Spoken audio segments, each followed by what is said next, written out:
Because we live, bitches. Coming soon to this theater.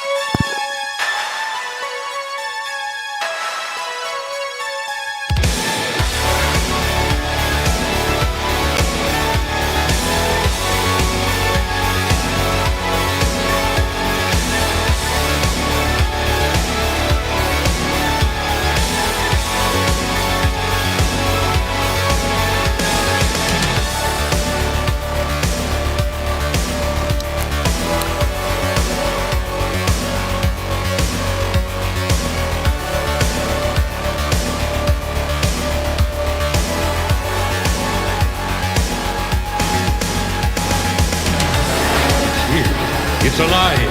It's moving. It's coming this way.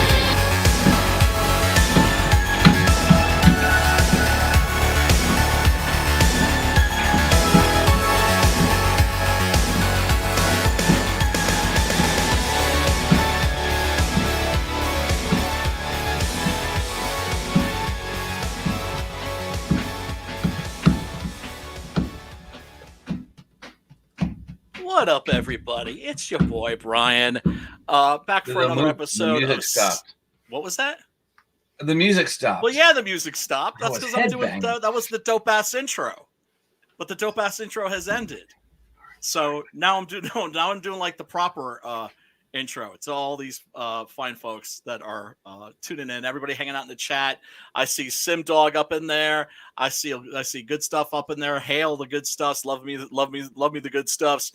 And Pops, of course. Hey Pops, what's going on? He's cold chilling. ID Crisis here. It's cold Sorry, chilling. man, I love that music. I love that intro music. Yeah, I do too. Ugly, baby. That's why I used it. It's by the way, if anybody's wondering what the intro music is, that's a song called Salem by Dance with the Dead, which is like a new retro wave band that is killer. That is Salem, kick-ass. huh? That's crazy. That's the name of the song. The name of the song on my intro is Salem Syndrome. Well, that's kind of freaky. I got a friend who actually scary. lives in Salem. That's fucking weird. Salem, Massachusetts. It is. There's a book on, or there's a movie on YouTube called something Crom. It's got this like goblin on there. It's a horror movie. I was gonna show Pops last night, but I forgot. Really? Swear to Christ. Yeah. I was That's like, oh shit. Yeah. That's kind of freaky. It's not the just Cheddar popped up. Goblin. No, it's a different Crom. Yeah. It's a fucking Crom goblin. It's got a green That's face freaky. and everything. Have you seen that shit, Pops? What? Oh shit! Yeah. Copyright infringement. Right. What? Let me see There's if I only can find one it. crop. Oh shit! There's only one crop. Yep. Good stuff says after this is over, check out my new horror movie trailer at the link that he provides up below. Most definitely, folks, go and do that. The good stuffs are the shiznit. I love them, and they come up with like really creative shit. You know, they make like the coolest videos, and they obviously put like a lot of work into. Hail, check that out. Yeah. What are you drinking tonight, Matt? I'm drinking the Mind Haze by Firestone Double IPA 8.3. Got it at fucking Winco. You guys probably got Wincos out there across the country. Good prices. No. Pretty I good haven't stuff. heard of Employee- Winco. It's like Food for Less or Costco, but it's What employee coaster are you on? Oh, I'm it's in, like a big box store. Kind of. It's in Long Beach. I live like kind of between Long Beach and LA. I live in Bellflower, Los Angeles County. But yeah, man, this is it right here. Fucking pretty good. The movie in question, Pops, is called Curse of Crom, The Legend of Halloween. 2022 just came out. Fantasy horror. And fucking Crom such a four wins. Yeah, it's got a goblin with the fucking hood on his head. Like, motherfucker. Trying to rip some shit off. But yeah. No, it's what's known as parallel development. In Hollywood. No. Like I know somebody that like was a script reader. Yeah, you had experience with that, I do believe. Yeah, like he had. Well, I mean, I didn't, but I have a friend who had experience with it, who said that he read in 1 month 3 screenplays that had scenes that took place on southwestern rattlesnake farms. Snaps. Crazy. Yeah. Yeah, what are the odds of that, right? So I heard rattlesnake's a good meal. I would It try tastes like chicken. rattlesnake. I mean, you got to know how to dig out that gland. That Oh yeah, poison. well, you don't like the poison. Yeah, exactly. I mean, the gland, but Maybe you know, a little in bit like pinch, Dread Pirate Roberts. I think everything is okay as long as you have a little thing of like McCormick's Italian seasoning. As long as you have that, I got that. you can make I got anything taste good. yeah. I got that for one I get reason. props on my cooking, and all I do is I dig through the cabinet and I look for that thing of Italian seasoning. I sprinkle it over anything, and I'm a rock star. I use it for my medieval times potatoes. I took the kid really? to medieval times 2 years ago, and I fucking love their potatoes. I said, "What the fuck's this recipe?" And then they cut whole potatoes in half. You get the pan. You put butter all over the pan. Then you sprinkle Parmesan cheese on the pan. Then you sprinkle Italian seasoning. You put it flesh side down first, skin side up. Put it in the oven 500 degrees, like 45 minutes. Comes out. They're pure butter. They're pure butter. Oh, and paprika. Sorry, that was the other thing. When you get I love medieval times though. I love that restaurant, bro. I'm sorry. Medieval time. My only Nothing experience wrong with medieval times is the Cable Guy. Oh yeah. Oh yeah. I love that. I like that movie too. You guys ever heard of Book Off? You know how many times I've made that face that Janine Garofalo made when she's like, "Dude, I got a lot of tables." Like, really? Yeah, I'm very not tripping on that, man. What do you have to say? You saw That it? movie got tripping horrible on that, reviews Matt. too. I'm not tripping on that curse of Crom. Crom's not a horror character. Crom is a mischievous little internet troll. Totally different. Totally different. Right? My guy ain't trying to kill people. You know, He's just trying to steal your If weed. he wanted to end the human race, he could. He's got the nuke codes, for Christ's sake. If he wanted to end us, he could. He has too much fun watching us fuck up. That's just I like to make. Yeah, I mean, What why if it do the was heavy work Leprechaun- when we what can if it do was it all the work? Leprechaun. That'd be pretty gangster. Don't be Yeah, giving it up would. our, That don't would. be giving up our other crossover ideas, bro. Nothing's gonna be Save it for March. nothing's Leprechaun. nothing is gonna be better than the Dank Dealer. I'm sorry. Dank Dealer was the Dank shit. Dealer is Dank Dealer is the shit. Tank Dealer and Leprechaun. That would be fucking gangster. Yep. Now, one thing that was not the shit, that was just shit. Let's bring it up. Halloween? Did you guys see Halloween Ends? Nah, man. I've been hearing some jive about that shit. Did I see what? Did we see Halloween. what? Halloween Ends. It was released theatrically Oh, yeah. I heard and that was terrible. streaming on the Brian, Everything I 14th. heard said it should have ended the movie before. I heard Brian. I hope your ears are on. Of course. I heard it was. Yeah. I heard it was worse than Rob Zombie's Halloween 1 and 2. Yo. I didn't see the Rob I Zombie got it. Halloweens. I just Shouldn't have refused been to done at watch all. those. Yeah. But I would say like it's worse than Halloween 8. You know, the I one with was Busta told that Rhymes. I was Where he told the crashes last through a one wall? should have been the last one. That was Yeah, This was like a so good ending? bad that the last one should have been the last one. That's what The ending was good. It was kind of like a little ambiguous and kind of like omnious. Right. Like I like know. I like the director's cut ending of Halloween Kills, where it's just stated very clearly he's supernatural and you can't stop him with violence. Yeah. I think they might have ripped the Rob Zombie. 2 Oh, ending. which means you need to stop this- him with love or Well, wokeness. something. Or maybe Something. you I can't always felt stop that him. the shape, Michael Myers, didn't need like a bullet in the head. He needed an exorcist. You have to go in and you have to start asking him, "What are your pronouns?" And then he'll be like, "Ah!" And then you have to ask him, Yeah, he like, needs to get canceled on Twitter. exactly. There's he things just, like, like, walks show up. me give me your Twitter handle. Show with a cell phone, and just you go into a complete and total wokeness, and he'll just dissolve into a puddle of goo. It's bad. Just So the what mask happened? floating Can- on top. You guys want Brian to spoil the ending? Are you guys down with that shit? I'm down. I'm never gonna watch this movie. All right, what about you, All right. Pops? You want him to spoil the ending or what? Basically, I trust the people who told me don't. I just want to know Yeah. the fucking ending because I want to see if he ripped Rob Zombie. Dude, there's so much content out there. We have to Ooh, trust each other. When somebody says it sucks, yeah. don't waste your time. Well, Yeah, no, we don't, I we think don't watch have it. I'm gonna enough watch it. hours. make Hold up, your though. We don't have enough hours Yeah, to yeah. look at all the content out there. I'll watch We it. Well, just yes. don't. Unless you're gonna So hate that's why watch you're it, right? and that's why you Unless you're kind gonna- of rely on a consensus, right? Now you get something like Man of Steel, for instance, where it's like straight down the line. Kid Bash 50% of the Federation is fans- there. Sorry, I fucking love that. I movie. mean, Fuck. my brother is in the chat. Oh, it's all good. Oh, Oh, nice. what's Yeah, up? Kid Bash up, Federation. Dave's brother? I'll throw his Bro? channel in the. Oh, in kid the- bashing? Yeah, it's bad. Yeah, he's a badass. Oh, he. Wait till you see. Keep talking though. I'm gonna find it. I'm gonna throw it in there. So what was the ending, yo? Absolutely. What was the ending? Okay. All right. Well, first of all, because let me just get into the film itself. It's bad in a bizarre way, where you're not like what am I watching? And there are characters that will suddenly appear that seem like they're from another movie. Okay. You could tell that David Gordon Green, who, by the way, if I were him, I'd be ashamed to show my face in public. Okay. Like, it's that bad. Like, it's a catastrophe, right? Mm. It's not just a shitty Halloween sequel.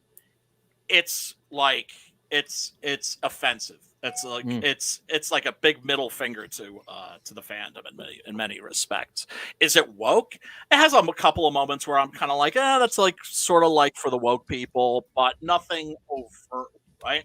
Right. And it starts out where Jamie Lee Curtis, her daughter has been killed, and she's just like happy as can be, like a year or two later, right? Yeah, it's pretty stupid. And it's acting all goofy and zany, not like, you know, she shouldn't be like driving around in a fucking a Sherman tank. Instead, she's like driving around in like an SUV or something. It's like she's turned into like a soccer mom or something. It's bizarre, strange, right? And here's the thing: you can tell that David Gordon Green, when he planned that this trilogy, he did not know where it was going. Always have your end, motherfuckers. Always have your end. You can write your way out of it. You can change it. Right? I always heard ends were the hardest thing to write, especially if it was a comedy sketch. Because they never end. No. Kazing. Is this thing on? Yes! I got millions of them. But yeah, it's okay. So basically, it's about this. It opens with this kid who, this young man who accidentally kills a child. And it's a couple of years later, and he runs into Michael Myers, who is hiding, who seems like he's like embedded in concrete. Okay. Like, you know what it made me think of? It made me think of some of the Universal Monsters movie sequels, right? It made me think of Frankenstein meets Wolfman, when Lawrence Talbot, the Wolfman, finds like the Frankenstein monster frozen in ice. Yeah. It looks like Michael Myers is like frozen in concrete, but it's not clear. And so he grabs this kid and then like makes like a supernatural connection with him, where now like he has the curse or something. And he goes out and basically brings Michael Myers a victim. With each victim, he gets stronger. So then it seems like, once again, like a Universal Monster movie sequel, he needs to power up, right? Kind of like the Frankenstein monster in the aforementioned Frankenstein meets the Wolfman needs to be juiced up. He's low on juice, right? Like a lot of characters. Who among us? Right? And so then he becomes the new Michael Myers, but then Michael Myers also shows up. Okay. And the mask changes hands. Like the guy, it's got one moment in it where where I genuinely laughed and was like, okay, that's awesome. And that's where the new Michael Myers, in it, which makes no sense, takes this DJ who seems like he's out of another movie. You know what I mean? Like from the 70s or something. Like he's like practically calling people jive turkeys, right? Yeah. And he just bangs because he's been talking shit about Michael Myers, and he just boom, boom, boom, bangs his face into like the control panel. Until it's like a really great practical effect of like the entire bottom half of his face like hanging off and his tongue lolling out. Nice. And then he cuts his tongue off for good measure. I was like, okay, that was pretty Can't tight. leave anything dangling. Yeah. Right. Then we get to the ending, and what happens is, spoiler alert, everybody. Spoiler alert. Jamie Lee Curtis is Laurie Strode. She is stunning and she is brave, and she goes full Mary Sue. She goes full Mary Sue, right? And fucks the Shape up, fucks Michael Myers up. He doesn't stand a chance against her, effortlessly. She's what about the other guy? So did she have that? Like, did she have some of that yogurt first? I don't know. It's like I don't know. Like Popeye with the spinach. She has the yogurt and then Yeah, I don't know, right? goes to kick ass. But yeah, the kid who puts on the mask and replaces Michael Myers and goes out and does murders and shit, he gets killed. And By then Michael, Myers right? takes his mask and puts it on, and usurps his title back, basically. Yeah, takes back the mantle, right? So it's like the shape becomes a mantle. And one of the things I liked about this series also was that for the first time we were like, once again, I should say, knowing Michael Myers as the Shape, right? Because in the first movie he was the Shape, right? And they sort of, and then later with like Halloween 4, that's when he became Michael Myers instead of the Shape. Yeah, but also you would say the Shape, and people wouldn't know who you were talking about. So I don't know who you're talking about. They sort of play around with that idea. He's the Shape, so he can change shapes. Or they're using it in the marketing for this one. Shit happened. You know that, right? Yeah. And Jamie Lee Curtis is just basically fucking fucks him up. She fucking takes kitchen knives, nails him to the kitchen table, slits his throat, slits his wrists, puts his body on top of the roof of a car so they can parade his corpse around, and they dump him into a. they parade float his ass around town. Yeah. Wow. They put him on. They lash him. I'll watch that shit. I'll watch it. I'll check it out. Like a deer. Yes. They throw him on the car. Yeah. And then they dump his body into like a car mangler. Oh, okay. I know. Yeah. Oh, those. Oh. Okay. Yeah. So and so Michael Myers is dead. He was never really supernatural, even though he was doing something supernatural just earlier in the movie. In the previous movie too, and he's like motherfucking Han Solo in the beginning of the movie. Yeah, and then. Carbonite. Yeah. Then there's an epilogue where you get to see, Laurie being a very stunning and brave and confident woman. The end. Wow, sounds like the Rob Zombie 2 movie. That's the same shit that happened. Really? Yeah, his sister becomes Rob Zombie at the end, but she doesn't fully like manifest into him. She's in a good stuff has a good question. She's in a fucking an asylum. I love the thing at the end. It was an LGBTQ WKRP LGBTQIA plus. I think that's where we're at, right? LGBTQIA plus. Does nobody remember WKRP in Cincinnati? No, those letters are there in the end for a purpose. That's one of the best sitcoms in the 80s. Dr. Johnny Fever, WKRP in Cincinnati. I remember it. Very well. Oh my God, that was great. And your brother says William Shatner mask. Yeah. And total aside, there was some sick freak who was making a like Amigo figure. Speaking of kit bashing, he took a Mego figure and was doing a custom Michael Myers. And for this is your legacy on the show, Jeff. Somebody did some kit bashing and they did some sick shit. Oh man, this is demented. This is so demented. Yeah. For the mask, for the Shape's mask, he took a Mego William Shatner Captain Kirk action figure and cast that. Oh, okay. Cast, which is badass, man. Yeah. That's like he went that extra mile is what I'm saying. Yeah. But yeah, it makes Rob Zombie's monsters look like The Exorcist. Really? And guess what David Gordon Green is doing next?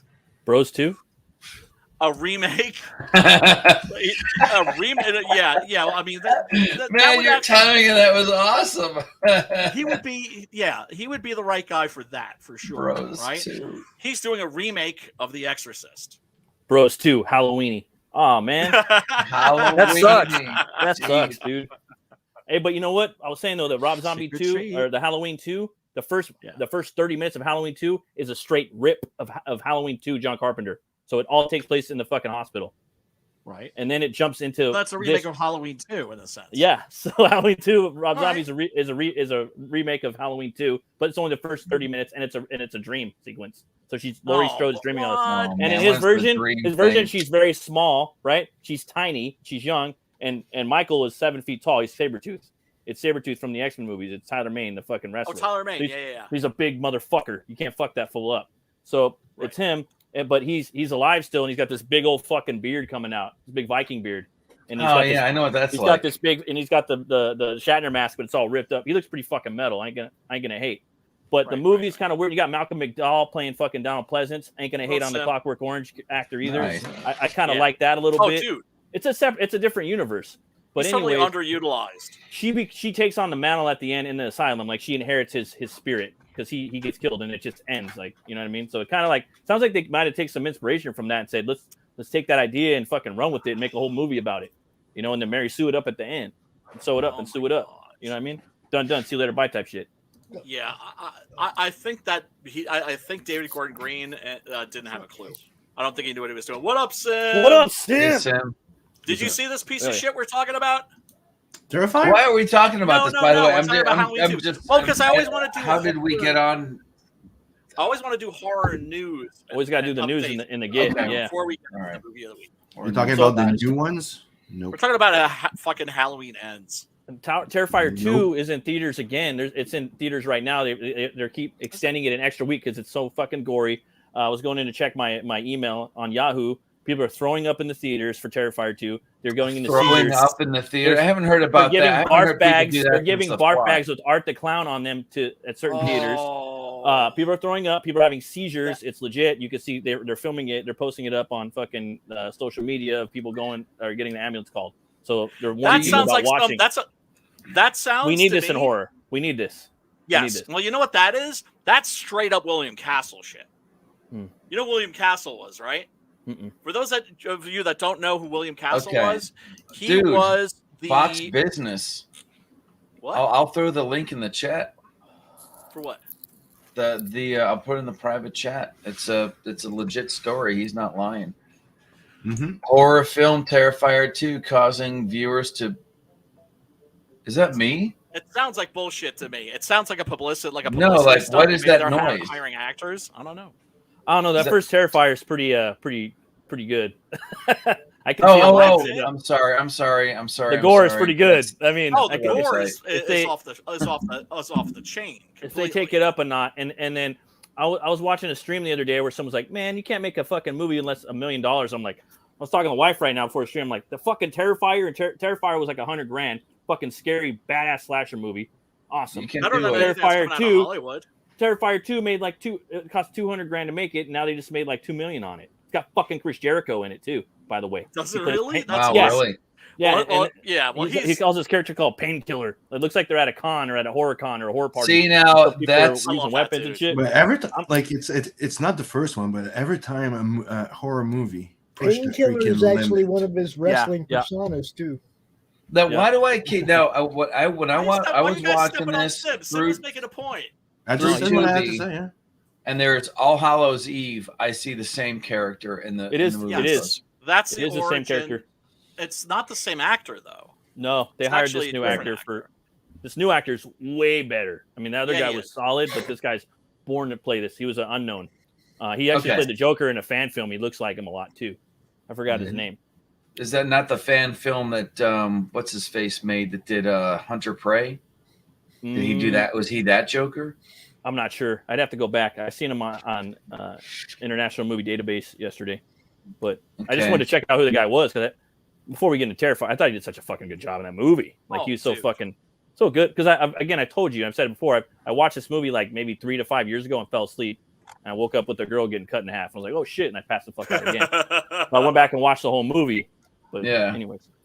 They did that it's escaped me now. The bone tomahawk maneuver. Yep. On that chick. Except for those troglodytes got it done a lot faster. Yeah. Yep. Without a chainsaw. Right. Or a handsaw. Yeah. He had that handsaw. Oh, is that what it was? You know, It was a handsaw. how to make a big garbage Right plastic now, bag yeah, I stirrer. remember it was a handsaw. Wrong turn. Kit Bash is actually he's got it's a good quote. I mean, we're brothers. We watch a whole bunch of stuff together, but that one right there, the freak, it won't just scare you, it will fuck you up for life. So will Castle. That's a line from Crazy People, a comedy with Dudley Moore and Daryl Hannah. Oh, Castle Freak will fuck you up for life too. I saw Castle Freak. That was pretty good. That will fuck you up for life a little bit too. That's a type of horror movie that's not fucking around. Night of the Living Dead is like that. Texas Chainsaw Massacre is like that. They're not playing nice. No. They're genuinely out to like get you. And we showed the Terrifier 2 trailer on here last week too, huh? Did I? I think we did. Maybe. I was looking for that trailer. I couldn't find it either. I was like, I might have been away from the phone on that one. Yeah, you showed it. Cursed evening shift. God damn, man. I got to duck out into my truck just to give you guys a couple of minutes and then run back in and that's cursed. The trailer just dropped actually 6 hours ago. Oh, no shit. Woohoo. Yeah. One of the things that's interesting about Terrifier is that it was funded in part by Dread Central. I saw that. Yeah. Which but there's barf bags. Well, yeah, it's like for the first movie, right? And the second one too. That's like handing out a list of how to understand Caveman before you go in to watch Caveman. I think it's cool though, man. Like I ain't gonna lie. Like if they were like, hey, we want to make a Butch Cleaver movie, we're gonna give them barf bags with Butch Cleaver on them. Dude, it's beautiful. Let's do this. Let's create this fucking buzz for this motherfucking movie. You know what I mean? Like, people don't even go to the movies that much anymore, man. And horror movies alone. Make it an event. Did Damien Leone write and direct the first one? And this is his. Yeah. Is that true? Yeah. I'm assuming it's going to be the same thing on a bigger budget, and definitely that it's going to have to kind of one up the original. It looks badass. I want to go watch it really bad. I mean, I'm expecting it to be good. The makeup effects on the creature or on the antagonist are very good on a base level. Yeah, incredible. And that's the thing. It's very much a homage to 80s splatter movies. At the same time, it's not always winking at you. Like, it's genuinely mean-spirited. And there were a lot of moments where I was like, oh, like, I could see, like, so now there's going to be a gag. And those gags never came. No, there was a couple of moments where there was a shit. What's the movie with the never mind. Keep talking. It'll come to me. Oh, and Kit Bash, if you liked Quarantine, watch the original. It's called Wreck. Wreck, yeah. Yeah. Oh, I he guarantee knows. you that's 100. Just to give you a little bit of history on this guy, he was at the Art Institute of Pittsburgh for special effects and model making. They're known as cellar dwellers. For all of their classes are on the basement levels of the building. Mm-hmm. Yeah, he's got a pretty good history. And not to say that you can remind him of anything you want to, but he's actually he'd be a better pick to be on this panel than me. That's for sure. Well, obviously a John Dykstra fan. And only just as charming. Although, actually, if you want to see the guy who was the master of miniature effects, it was a guy named Antonio Margheriti.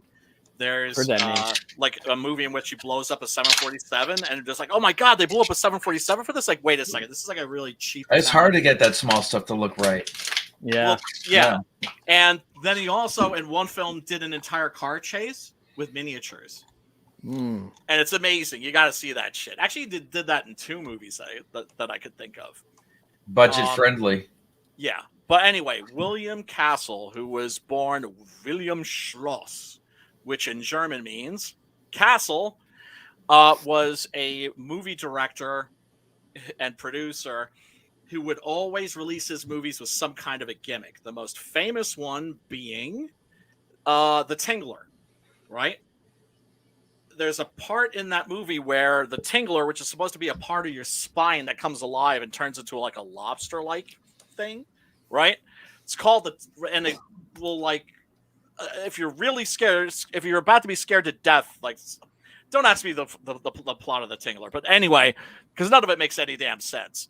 So there's a part in the movie where the screen goes black and you hear Vincent Price say, "Quick, everybody, the Tingler, it's loose. It's loose in this theater." And they had certain seats, not all of them, certain seats spread throughout the theater that were rigged to give the person sitting in those seats an electrical shock. Fuck. You go to prison for this shit today, right? Yeah, I thought that was I thought that was a line that you used after you cut the hole in the bottom of the popcorn bucket. Right. That was suck. Yeah, so It's loose. The Tingler is loose. You're getting some popcorn, and then all of a sudden, The Tingler. Sorry for the popcorn getter. So people were showing up to the audience. I mean, showing up to the theater, looking for the seats that were rigged so they could sit in them. And get the sadomasochists want to go, all right, this is the seat right here. Dude, just like sick bastards like us, right? Like we would do that for sure. Yes, yes, us. So the barf bag thing is one of those gimmicks. I don't think that he used, but that was used around that time. He was like the inventor of that shit. 13 Ghosts, that was shot where you'd put on like your special glasses to see the ghosts. Yeah. Right? Because it was using kind of like a red-green anaglyph thing, or kind of like 3D, right? Oh yeah, and then there was a Merjo with an echo. Can you? Yeah, somebody's echoing. Really? It's you, Brian, right now. Is it me? I'm gonna try. Let's test it out. Yeah, but sometimes you have to stop the audio of the video while you're talking. It's kind of weird lately with an update that was happening. Maybe that's what's happening. Was it an update to StreamYard? Technically, you have to mute the video of the thing you're sharing. Oh, okay. Are you still echoing? Or maybe it's. Yeah, I'm not sharing a video actually. Like, I'll mute myself. Okay, I'll mute myself. I haven't heard anything, and usually it's like the opposite of farts. Whoever smelt it doesn't dealt it. Hello. I don't now hear pitching.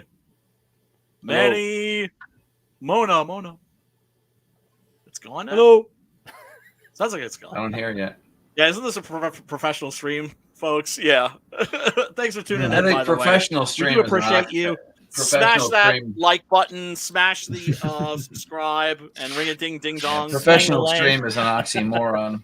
Yeah, it is. IMO. So yeah, no, like so the barf bag thing and this story about people fainting in awesome. the theater. I was so happy to read this. I was checking my email every morning. I check my emails and I check my Twitters, all this shit, right? And I was so I was joyous to see this for horror. You know what I mean? Yes. We don't really see that. We need more eyes on this. We need more horror movies that are fucking badass, made it on $100,000, $200,000. I was talking to my kid and I was like, they don't make movies like that. My wife, and this guy might have had the hookup though. You know what I mean? He might have had someone that could do the effects, someone that had a empty apartment building, someone that had access to props like the extermination team. You know what I mean? Just little things like that. But still, everybody's different. But this is inspiring, man. We can make our own fucking horror movies one day. Absolutely. Maybe if we crowdfund them or something, man. It could be like a movie gate or something. Absolutely. And for me, horror is the easiest, most fun thrill ride we could jump on probably and do it successfully. Especially you, Brian. You're a fucking awesome writer. But yeah, sorry. Little joyous rant about reading that. Well, barf bag we shit. couldn't have movies like this if it weren't for the fact that video has replaced film. Yeah. Right. So now you can get like a pro-am camera for like $3,000, $4,000. Right. That's pretty amazing. And the shit just gets cheaper because the thing that was always expensive about film was the film itself. Yeah. And that's what always made it very cost prohibitive. And if you were a low budget filmmaker, horror has always been the genre to go into because it's a case where you don't need movie stars. The genre is the star. Yeah, if you buy the right add-ons, you can turn a freaking cell phone into a professional camera. Yeah, that's what I was gonna say too. And if you find that guy, you find that Art the Clown, that no-name actor that's doing the fucking community college fucking plays of West Side Story. You know, he's swinging around, snapping his fingers. You throw a fucking axe in his hand. I always heard all you needed was an iPhone. Dude. It was an iPhone to record anything. Yeah. And the place that I get a lot of my custom or a lot of my automotive paint, Tamco Paint has a line of fake blood by the gallon. Sweet. So you want to look them up. TAMCO. I know Spielberg filmed his last music video. He doesn't do music videos, but he filmed a music video on a phone. So whatever the fuck Steven Spielberg's last music video was, it was filmed on a phone. Yeah. This was like 3 months ago. Yeah, Steadicam things and all kinds of weirdness. I would film it on a phone. I'd film a movie on a phone. That's the way I would do it. There's no reason not. So the beauty of found footage is you can get away with so much. Yeah, but which is great, but also the downside of found footage is that it's fucking ugly as sin. Yeah, I would. Yeah, there's a right slasher, way, dude. Like this, you know, like this is perfect. Yeah. This is so much better. I was showing I would do Hatchet style or Terrifier style, like straight up. I was showing my wife a VHS for the first time the other night, and she was like, that first story, she was all up in it. She's like, oh my God, those people are so mean and whatever. It's like those, you know, how it starts out with the bullies and they're vandalizing everything and whatever. And then it moves to the guy wearing the glasses in the club. I was like, what the fuck is going on? I'm like, yes, I did it. Yeah, no, I like the VHS series. You know, obviously, there's Spotty. I didn't finish it. It was just that first one I knew was going to get her. I like you, you know. Right. Yeah. Yeah, right up. And because what girl hasn't been there? I like you. Like, wait, that's my line. Right. So God, what was I saying? I was well, obviously we're talking about Terrifier. Yeah. What I really like about this movie is the fact that years ago there was this trend, and it's still continuing somewhat, that started with Robert Rodriguez and Quentin Tarantino's Grindhouse, which was a double feature of Planet Terror by Rodriguez, and which is pretty okay, and Death Proof. Right. My boy Kurt. About half of which is excellent, and the rest is just shit. The cars are awesome. Oh yeah. Yes. Yes. I was in it for the cars on that one. And the stunt work, but it's just whatever. But the Robert Rodriguez one, the Planet Horror or Planet Terror. Yeah, Planet Terror. I love that one. Yeah, it was fun. It was fun. But people fucked up. Oh, they fucked up because they released it as a double feature, and people didn't realize that it was a double feature, and they went home during the end credits of Planet Terror. That's pretty stupid. And yeah, like which me, one I wouldn't watch it. first? I watched the whole thing. I watched the Nick Cage fucking all that shit. Like was it Thanksgiving, and then he had the the werewolves and some shit like that. Yeah. Remember? The trailers were awesome. I love that shit. I wish those motherfuckers did like more of those. Machete, which was fucking. They made that Machete movie. Yep. Yeah, which was shit. Oh, they also made Hobo with a shotgun. That was dope. I tried to get through that. I got to the part where they are coming really close to cutting the chick's head off and then stop and like lost you. Yeah, the other acting. There's a really point, like hard.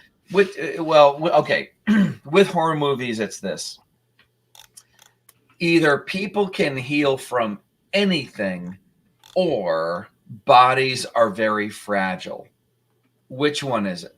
Because I've seen them in the same movie where you're just like in this, and I'll bring it up here whenever we're going through this one. You can, hack away and slice at a girl and cut her to ribbons to where she's bleeding. As long as they're cuts, they're going to be fine.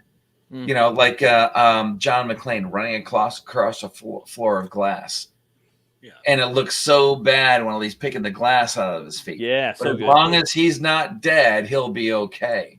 Right. But when it comes time to actually kill someone, you can stomp on their head and crush their skull. Like, okay, so here you can break them like an egg, but here they won't bleed out. Give me a little bit more of a convincing, where's the line? Where's the threshold? But on isn't what a human that body can actually take. somewhat accurate to reality? Because the interesting thing about the human body is that how resilient and how tough it can be, but also how, at the same time, how fragile it can be. Right? You hear about people. I know a guy who survived literally getting hit by a truck. He was on his motorcycle in Manhattan. Boom. Mhm. Yeah. Right? No, yeah, we all know He's all somebody right. like that, I think, or we've Right. at least talked to somebody like that. Yeah. My dad's Right. like that. And then you have Bruce Lee, who has a headache, lies down on a friend's couch, takes a couple of aspirin, and never wakes up. Right? So- No, I understand that, but that's not Now, a we understand splatter.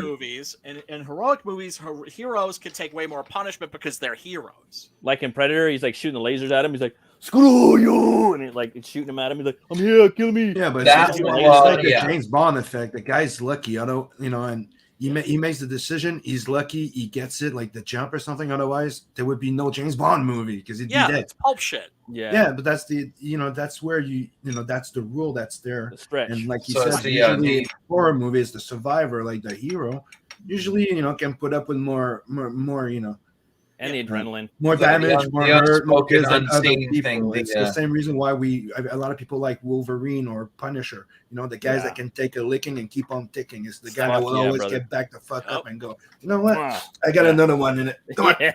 I got something in the basement. The will to live. So you're saying Oh like yeah. Well, I the kicked will the to shit live out is of my always hero. going to trump whatever barbed wire wrap around.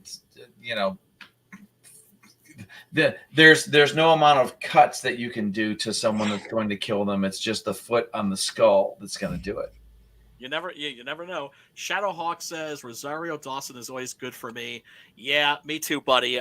She's dating that loser, Cory Booker, and What? yeah, and this is a special message. That government dude, the she's married to him. senator or something. Are they married? Oh God. No, but Yeah. I thought they were Cory married. Sorry. Booker. All right, Don't they- Rosario. I'm talking directly to you, baby. Drop the zero and get with the hero. There, I said. It's the old Vanilla Ice line. What woman can stand up to Look that? at Pop's is Yeah, hiding man. down Oh, there no, in the I corner, love- yeah, no, dog. shut Oh, okay. I thought He's you. smoking hot. I thought. Okay. Who am I thinking of? Who's All right, I'm gonna have to take another hit after that. who's the chick that Smoke up, Pops. who's the chick that had the peg leg with the gun on the end? That's Rose McGowan. That's who I'm Yeah, thinking. Rose of. McGowan. I'm like, yeah, her story and Cory Booker. There's no way you can put those two people Use together. this talent number 69. Right? The way What this was movie that? opens up too, man. I love the way it kind of like comes back.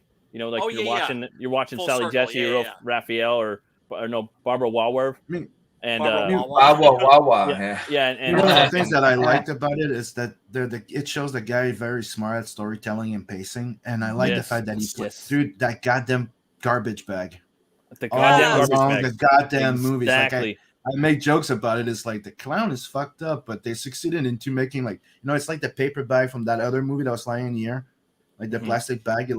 You took that and made it like, dude, you're gonna be scared about that fucking little bag. The all bag of along. What's tricks. in there? What's What's in in the it? You're fucking like, bag of Mhm. tricks? Exactly. It's scary. Yeah. That's as that fucking the fear of the terrifying. unknown. You can't see what it is. and he's so it walking could be around like it's anything. as precious, so it kind of gives you that vibe of something in it that's precious, and then Yes. also like it makes you talk about the homeless. They make And you think it's- about it's, the side of the Halloween. homelessness. So it kind of touches every side of like the how do you call it, the horror, but like in real life folklore, like Society or It checks boxes. yeah, those little lores from different areas. Urban Oh, yeah, legends. Urban Yeah. legend, thank you. Well, it's Halloween. Everyone's walking around with a bag full of something. True that. That's another side. That's another side of the coin too. Right. And the fact that it's nothing fancy, it's just like a garbage bag. Mm-hmm. Right, which means it's either candy or heads. A full Right. garbage And in bag. this case, because you're It's asking neither. yourself also, who is this guy? Yeah. Where does he come from? Why is he doing this? Mhm. Now, ultimately, we do get an answer at the end of the film. Exactly. Correct. I don't even Yeah. know that we get an answer when you say, like, who is this guy? Yeah. But there's something. Yeah. I probably You can't I even probably say can't who is remember. this guy. It's just Right. Well, if you watch What if is you watch this the guy? All Hallows there's a Eve, couple of you know what there's a couple you know of what the guy seconds is. in there where I'm like, If you watch All Hallows Eve, you know what the guy is. But Right. maybe we'll spoil that at the end of the show. dude, Matt, you already look. I mean, actually haven't seen that. it worked I watched part of it. okay. I watched part of it. So I got a little bored. I can guess I which turned part you watched. I watched Yeah. the beginning and I was like, oh, this is so not Terrifier. But like I saw where he took scenes from or parts from Terrifier, parts from All Hallows Eve he put into this movie, especially the pizza scene in the beginning. But For me, that was Well, yeah. terrifying. The whole scene in the beginning too. By the way, before this, where he's sitting in the fucking pizza the pizza parlor. Yeah. He's scary in there, bro. Genuine. You know, you got a new actor. It's his first movie. He's playing this scary fucking clown. This whole sub genre of horror. The clown horror. You know, and they're breaking it down, bro. They're making some new fucking clown horror that's like best clown horror movie since the first It movie, as far as I'm concerned. I agree. So in our chronology, in other words, in our reality, on All Hallows Eve was the second movie. The first one, He Basically, filmed. Which one was filmed first? All Hallows Eve. Okay, it was. Okay, and so 2013. okay, gotcha. Right. Right. And so this is sort of a movie that's kind of like Lights Out, in the sense that you have a filmmaker that's taking a short and expanding it into a feature.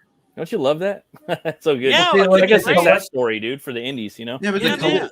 don't The forget collector and the collection is very much the same. I Because like don't those. Don't forget I- to mention Pleasant the surprise. memes, because the short inspired a bunch of meme. It had a little cult following by itself that was pretty much instant on the web, like the memes, people talking about it, which made the movie.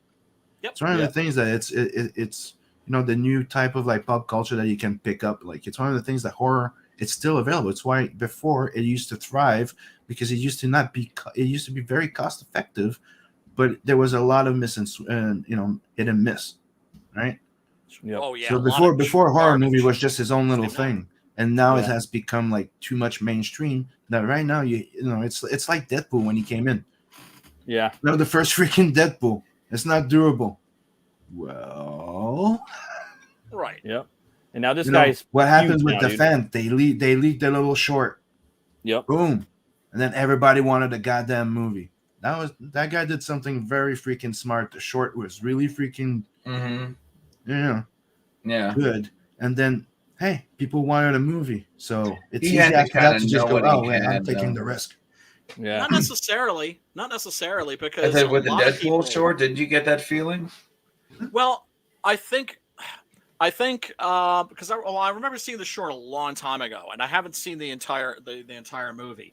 When I'm thinking about people like Arthur Conan Doyle, Robert E. Howard, there are a lot of people who will create a character that's not their main focus, but Right. that's the character that just takes off, that captures people's imagination. Mhm. And sometimes you really never predict that. Mm. Or maybe it'll be a character. In other words, it's not like he was hoping Solomon Kane was going to be like his bread and butter, Yeah. Yeah. right? Or Cull, and it ended up being this character Conan, Yeah. right? Huh. Yeah. I know what you mean. Yeah. I was just messing around and I didn't Right. care. And somehow that's the thing that everyone wants. The Walking Dead, right? That was like a side project for Robert Kirkman. Invincible was his main book, and so you never know.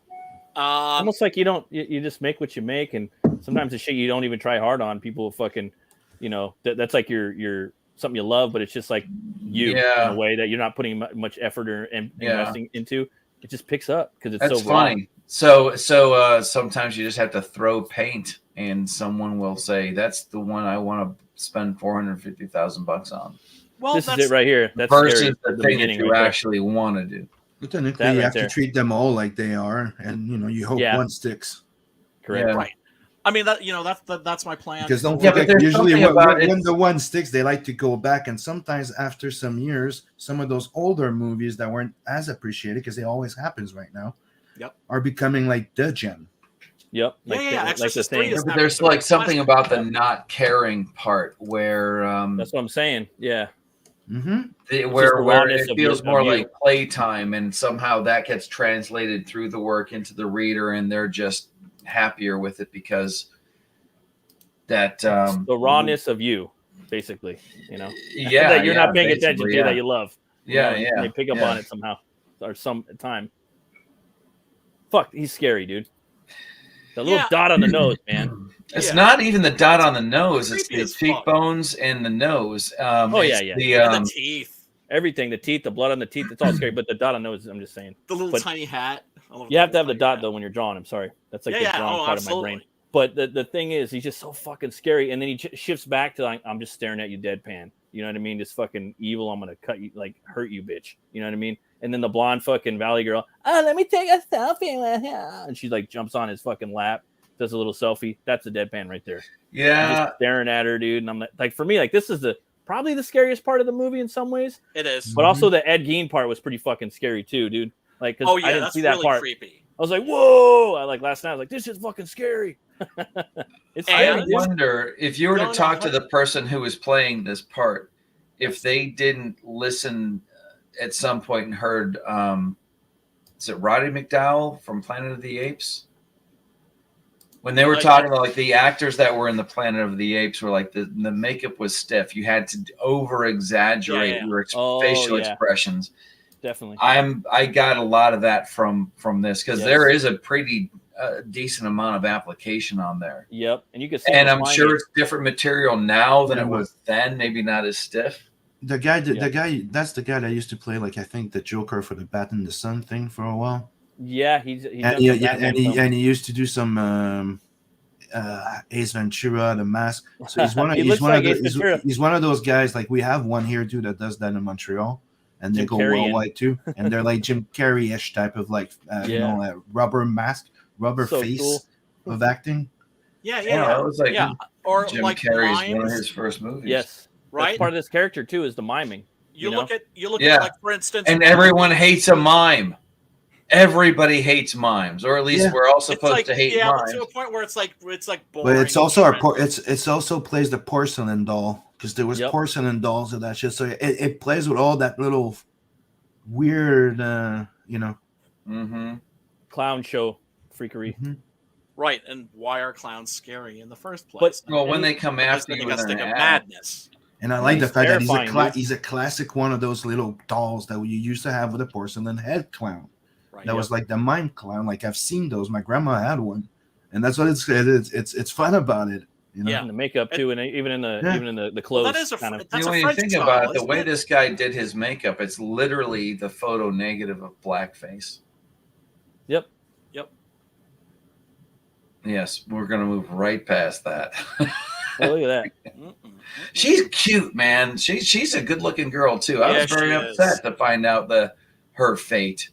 You know? Yeah, no, It's, I was kind of feeling like a little bit like a prevert because I was like digging on her cuteness because she's exactly not the even kind of her girl friend. Like that I her went friend for can whatever. back in the Disney. Yeah. Let me some goth chicks.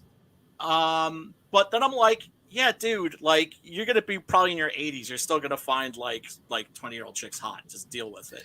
But You're a man, dude. The girl, It's gonna happen. well, Yeah. beauty is beauty, and what are you going to do about it? But the dark-haired girl, she's the blonde-haired chick. I expected her to die because she's aggravating. She was dumb Paris blonde. Hilton to the nth. But her, Final girl. she came off like a hero. Yep. That didn't it it didn't make sense that she. Spoiler alert! It didn't make was any sense. kind of like that scene in it was kind of like in Psycho where like, Janet Leigh's the main character. The main character gets knocked off halfway into the movie. Yep. Yeah, it's a good comparison. Mhm. And then there's this whole other fucking movie. Like I was looking. Sometimes I'm Horror looking at Hotel did movies it at first. pacing. Like, okay, we're in a quarter. We're in a third of the movie. We're halfway through the movie. What's cracking? What's going on? What are they doing? I'm like, oh shit, they already fucking he already took her out. Who do we got next? Who are the next victims? Where are we gonna take this story? And she gets taken out probably about a third of the way, maybe almost halfway through the movie. About halfway through. About halfway yeah, and through. I'm like, oh With a shit, we gun. got a whole fucking movie. And I was gonna touch on that too. Bag of tricks. Like So, for YouTube Sims purposes, was talking about. spoilers. You never know what's gonna go in his bag of tricks. Tricks. I didn't think he was gonna pull out a fucking gun and shoot a bitch. Yeah, That was weird. awesome. That's why That was fucking awesome. Well, dude. yeah, You don't know and what's because gonna happen. normally the gun is the thing that you never see. No, never. Because You're like in any horror movie, when you're easy. seeing like a Jason or whoever It's or whatever, nobody has a gun around. It's fucking Rambo. First thing I say to John Matrix. myself is, Yeah. if these people were packing heat, this movie wouldn't even be happening. Yeah, it wouldn't exist. It wouldn't be scary. You shoot him, bang, fuck him dead. But Right. in here, it works with him. He's the And it Joker. makes sense. Well, It because the makes wrong sense. person has the gun, and And they he's a don't fucking mute. care. He's a mute. No, I think he's got think his about tongue cut this. out. I think that's why his mouth's always bleeding. I think he's got his tongue cut out and he's always chewing on his tongue and he's reopening that wound. It's might be infected. it. That's a creepy. And he's an infected demon at that. That's my personal assumption. Nah, But he never that- talked. that- He's funny though, and he's terrifying and scary. That's another thing I want to say before I forget. This motherfucker's hilarious. You know what I Yes. mean? He does some A funny little shit, but bit, then yeah. he turns around and he fucking scares the shit out of you. Like for me, when I'm he like, comes out of the stairs, what is You're his like, name? That's tricky to do. That's What is tricky his to make a technical character name? that's- Like we got Michael, we got Jason, we got Art. Just Art the clown. And then he shits. I forgot what he did in the bathroom. Like, oh, you motherfucker. What are you doing in the fucking bathroom over here? Like, oh, dude. He fucking shit in the bathroom and he fucking wrote on the walls with his fingers shit on his hand. Fecal matter. Art. Oh Yep. man, everyone who gets cut by him is going to be infected now. Right. Yeah, there's a shit. Yeah. He's not a very. I mean, that would be a really effective horror movie. Just like cut your victim and let them get away because you know that they're infected now. This movie's a classic, dude. Dysentery. This movie's a classic, and I'm gonna say him and fucking Nicolas Cage's Red. So you got Red and Art. So far, those are our two this decade's horror icons. This one's for slasher. Art's a little something different. He's like the fucking slasher protagonist. He's like our modern Ash. That's what I was saying. This guy's like the new Michael Myers. I'm not gonna argue with anybody. It's my personal opinion. He's the new Myers, the new Freddy and Jason kind of rolled up in that. You know, he's something new. And I haven't seen a fucking clown movie again since Tim Curry did. You know. That, but Stitches was good. I don't know if you guys seen Stitches. That one was fucking funny. But this one's the best, dude. The best so far. Stitches. I remember that's on my Tubi list. That one's really funny. Really funny. It's a horror comedy. It's a gore comedy, but it's funny. This guy does some funny shit too, and it's like, oh, that shit was funny. Like you're laughing, you're like that shit was funny, but it's gross and he's funny. Like that's how I felt when I was watching it. It was the miming thing where it goes beyond miming. It like he gets stabbed in the foot and he's like, like he's hurting too, right? Yeah, it's what the Joker could be. Exactly. Cannot be in mainstream. That's what I'm saying. He's the Joker. He's got that bag of tricks. He's got that fucking gun. Bang. You know. Oh fuck! I can't wait to see the next movie, dude. I can't wait to see what Chris Jericho does. Chris Jericho is this dude called Painkiller, and he's in a costume too. I think it's at a horror convention or a horror party, or costume party nonetheless. But playing a wrestler. It's gonna be fun. Yeah, there is something fun, dude. Like they're gonna fight. I think they're gonna get down. I think I love action horror, like Freddy versus Jason. Oh yeah, without a doubt. Yeah, I love seeing him get his ass beat. You know what I mean? It's cool. You know. There's a Scream aspect to this where the antagonist is defeatable. Do any of you know what Pagliacci is? Pagliacci? No. Huh. You're gonna tell us? I feel like I heard that. It's a big opera. It's an old story. It's the sound. Yeah. It's that clown. The main story is the original story. Wait, where did I hear that? Pagliacci. Was that in A Godfather And he kills people. That's the entire thing. So then, that's one of the things I liked about it. Can you share my screen for a sec? Sim's a wellspring of knowledge too, just like Brian. He's always pulling some random There fucking. you go. Pagliacci. How do you spell it? Is he? Is he like Pagliacci. Where did I see that before? Is he? Clowns are terrifying, bro. Like to me, it's an old classic. No, like Fantomas. Would that be would that be like a accurate comparison? You guys know who Fantomas is? The really famous character from like French pulp literature.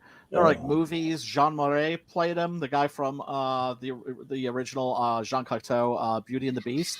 If I remember properly, it's like the sad clown all his life making people alive for everybody, and then you end up killing people. It's a creepy idea.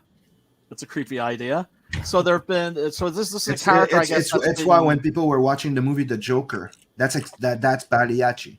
Was that it though? I remember hearing. He's a sad clown, tries to entertain. He gets caught into a freaking show. People laughed at and boom, he loses his shit and just murders people. And I know some people are going to say Joaquin's the best horror Joker, but murders fuck the boss and shit. That don't count. I think Art's better than Joaquin. It was a good movie, but and he's very good. Yeah, and he's a I've seen a genuinely creepy one. Yeah, while he's the Joker in the film. And clowns are always, they're not going anywhere. There's going to be clown fucking horror forever. It's not going every fucking 2 years. There's a new like horror clown. You know what I mean? Like Sid Haig in House of 1,000 Corpses. You like it, love it, hate it, fuck it, whatever. He was fucking great in that movie. I hate those movies. I hate Rob Zombie. He's fucking awesome. Dr. Frankenfurter was a clown. But he's fucking awesome in that. He's what made that movie. He's what brought me back to that movie. I pulled out Wikipedia for you guys to answer that question. So what it is, it's an Italian opera and a prologue of 2 acts with music and libretto. So hold on. Master leader. Really interesting. Theatrical. Okay. The opera tells the tale of. The opera tells the tale of Canio, actor and leader of a Commedia dell'arte theatrical company, who murders his wife Netta and her lover Silvio on stage during a performance. Pagliacci premiered at the Teatro. Okay. So it's like a tragedy. It's a tragedy. He loses everything in his life. His wife cheated on him and shit like that. So leaving Las Vegas. Kills everybody. Goes kill the boss of the theater. Yeah. Clowns are scary, man. Leaving Las Vegas, except for it's killing instead of drinking. It's the movie of the Joker. The Joker. Yeah, it's like a remake. I know I've seen references to that in other movies that I've watched, but I cannot for the life of me think of what it is. And it premiered May 21st, 1892. Like the characters in the movie were watching the play that you're talking about. Right. Somewhere, but it's Joker's got a lot of different things going on in it. You could kind of point it out. And there's been a lot of movies. There's been a lot of movies on it too. There's Brian a lot goes back to that a lot. Pavarotti. Pavarotti. That's I've heard of famous of playing Pavarotti. Pagliacci, of singing Pagliacci. I've heard Pavarotti, but not when you said Pavarotti. I was like, I've heard of Pavarotti, but not Pavarotti. I was like, Pagliacci. But that goes back to Brian's theorem of like, dude, you could point out a lot of different I think it was Brian that pointed out. You watch a lot of movies where you could see like what directors, what they're taking what from, Oh, of course. Because, I mean, everybody, steals, right? I call it creative theft, but then there's also, we went through this. We're all... we went through this. There's no such thing. There's nothing new under the sun. King Solomon. Well, you can't reinvent the wheel. You just got to tweak it a little bit. Right. What was it? There's no such thing as the original idea, just an undiscovered way of plagiarizing someone else. It depends. If you reproduce exactly what somebody did before, then it is plagiarism. The thing is, what makes it different is when you change it. Like there's only one you, and only you can do something in a certain way that anybody else can do. If I get that skeezy Joe Biden feeling, then I know I'm plagiarizing. Right. Then you have like Tarantino, who's a collage artist who chops up other people's movies and then sews them together into like some kind of a Frankenstein monster. Frankenstein, I was going to say, Frankenstein. With you have the legs where the arms should go and the arms where the legs should go. Isn't it crazy though? Like no matter where you fucking find something, like any IP, like from now since like the dawn of like creating, right? Mm-hmm. Where did they get that from? Where did Mary Shelley get her inspiration from? She was reading like Greek myth and stuff like that. Oh, Mary Shelley, dude. The first sci-fi horror writer. She's fucking. That story was fucking great, dude. Johann Conrad von Dipple. I didn't want to say it because I'm using that motherfucker. But yeah. Castle Frankenstein on the right. Radu Florescu, I think is the name of the scholar. He said, like, I don't know this for a fact that happened, but it's a hunch, and it's like, as far as I'm concerned, It's Fuck it, it's him. He was in Castle Frankenstein in fucking Germany on the Rhine, Yep. right? Yep.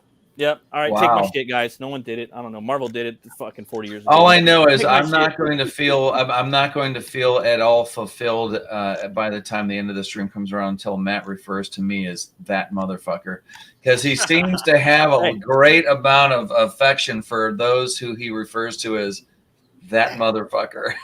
So Yeah. he doesn't call me that by the time the stream is over. It's gonna keep me up at night. Just want to let you know. Yeah, so this like, is a I do character Crisis, called that Fantomas, who is a character from Pops French gets it. pulp literature. And he is a character who is a criminal for the sake of crime. Like, he's not after any... He's a murderer for the sake of murder. Like in the beginning of the first novel, which I've read, I think it's the only one that's been translated into English. He starts out murdering an old woman in her bed. It's nothing personal. Well, he makes sure that she's somebody that's rich, right? The idea that, like, yeah, you can be got to. And he's just causing chaos because, of course, there's always this detective that is this police detective that's always on his ass, right? In all of the novels, evidently. Although, like I said, I've only read the first one because that's the only one that's been translated into English as far as I know. And ultimately, what the detective discovers is because he's trying to figure out, okay, well, what is his caper? There is none. It's just to create chaos and fear and to basically completely fuck with the society. And nice. crime for the sake of crime, murder for the sake of murder, and pure chaos. Yeah, he's a character that's inspired. Like for Diabolic, for instance, who's very much a criminal for the sake of being a criminal. And there's Jean Marais. I'm probably mangling his name there. You can let me know if I am, Sim. It's French. You can't not mangle it. Yeah, because my French pronunciation sucks because the French don't make a lot of horror movies. Yeah, because I didn't understand what you said. Lorenzo. Okay, Jean Marais. Jean Marais. The motherfucker's rocking Blueface. Yeah. Well, yeah, it's a disguise, of course. But yeah, and I think they made like maybe 3 of those movies, and they are actually a lot of fun. They're definitely worth checking out. But yeah, related to the clown villains that we have now, absolutely. A character like Art. A character like Art the Clown, though, is clearly more, Michael Myers, The Shape. Definitely. He's an 80s slasher franchise character. I would even totally, dude. Even like 70s. Like when you're looking at the way that they're shooting stuff, like zooming in, it's kind of weird. Like the pumpkin head 70s. Of the parlor manager, the pizza parlor manager. Yeah, he cuts off the motherfucker's nose and his eyes. You know what I mean? Zooming in on it. Yeah. I found that a lot of the shot compositions were very much, and then maybe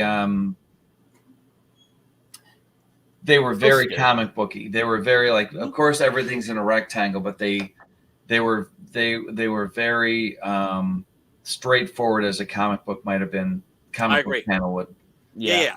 You could tell that this was storyboarded and that it was and that it stuck very closely to the storyboards. Yeah. All the shots. Oversaturated colors, but not House of a Thousand Corpses oversaturated. John Carpenter-esque score, right? Yeah, man. I was just about to talk about that. I wanted to, which is turning into pretty much that fucking music. It was just bum. There wasn't even that. There was that one that was just like that low hum, that brooding something about all right, I get it. It was effective, but it was, what are you gonna? It's John Carpenter's music as a genre. I always thought that was one of the reasons why they kept having him direct stuff, was because it was a bargain. Oh yeah, well he would always say that. Like, well, why are you starting the movie? It was like, because I come cheap.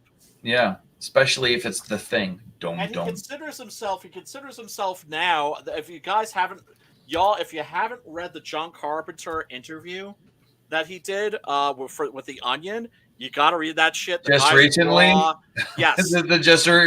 Who posted up on Twitter was they were asking him about I remember elevated horror. Elevated horror. He goes, I don't know what you're talking about. Yeah, that was me. What he does is he says like, yeah, I'm just like, the way I see it, I'm just a composer now. And I could tell he was like, realized that if he kept making movies, he was in danger of damaging his legacy. And he was looking at people like Tobe Hooper and Dario Argento, who were making absolute trash at the ends of their careers. Yeah, right. And damaging their legacies. Yeah, but don't forget that when you start making movies, you also ran on a rant of that Hollywood now wanted to let people make movies, so he was not going to go and do cookie cut movies, and he quit. Right. Well, there's I also not as a horror sci-fi, but Peter Hyams is one of those directors. Yes. The stuff that he did earlier when he was doing all my favorite Peter Hyams movies, Outland, Running Scared, Bullet. Peter Hyams did Bullet.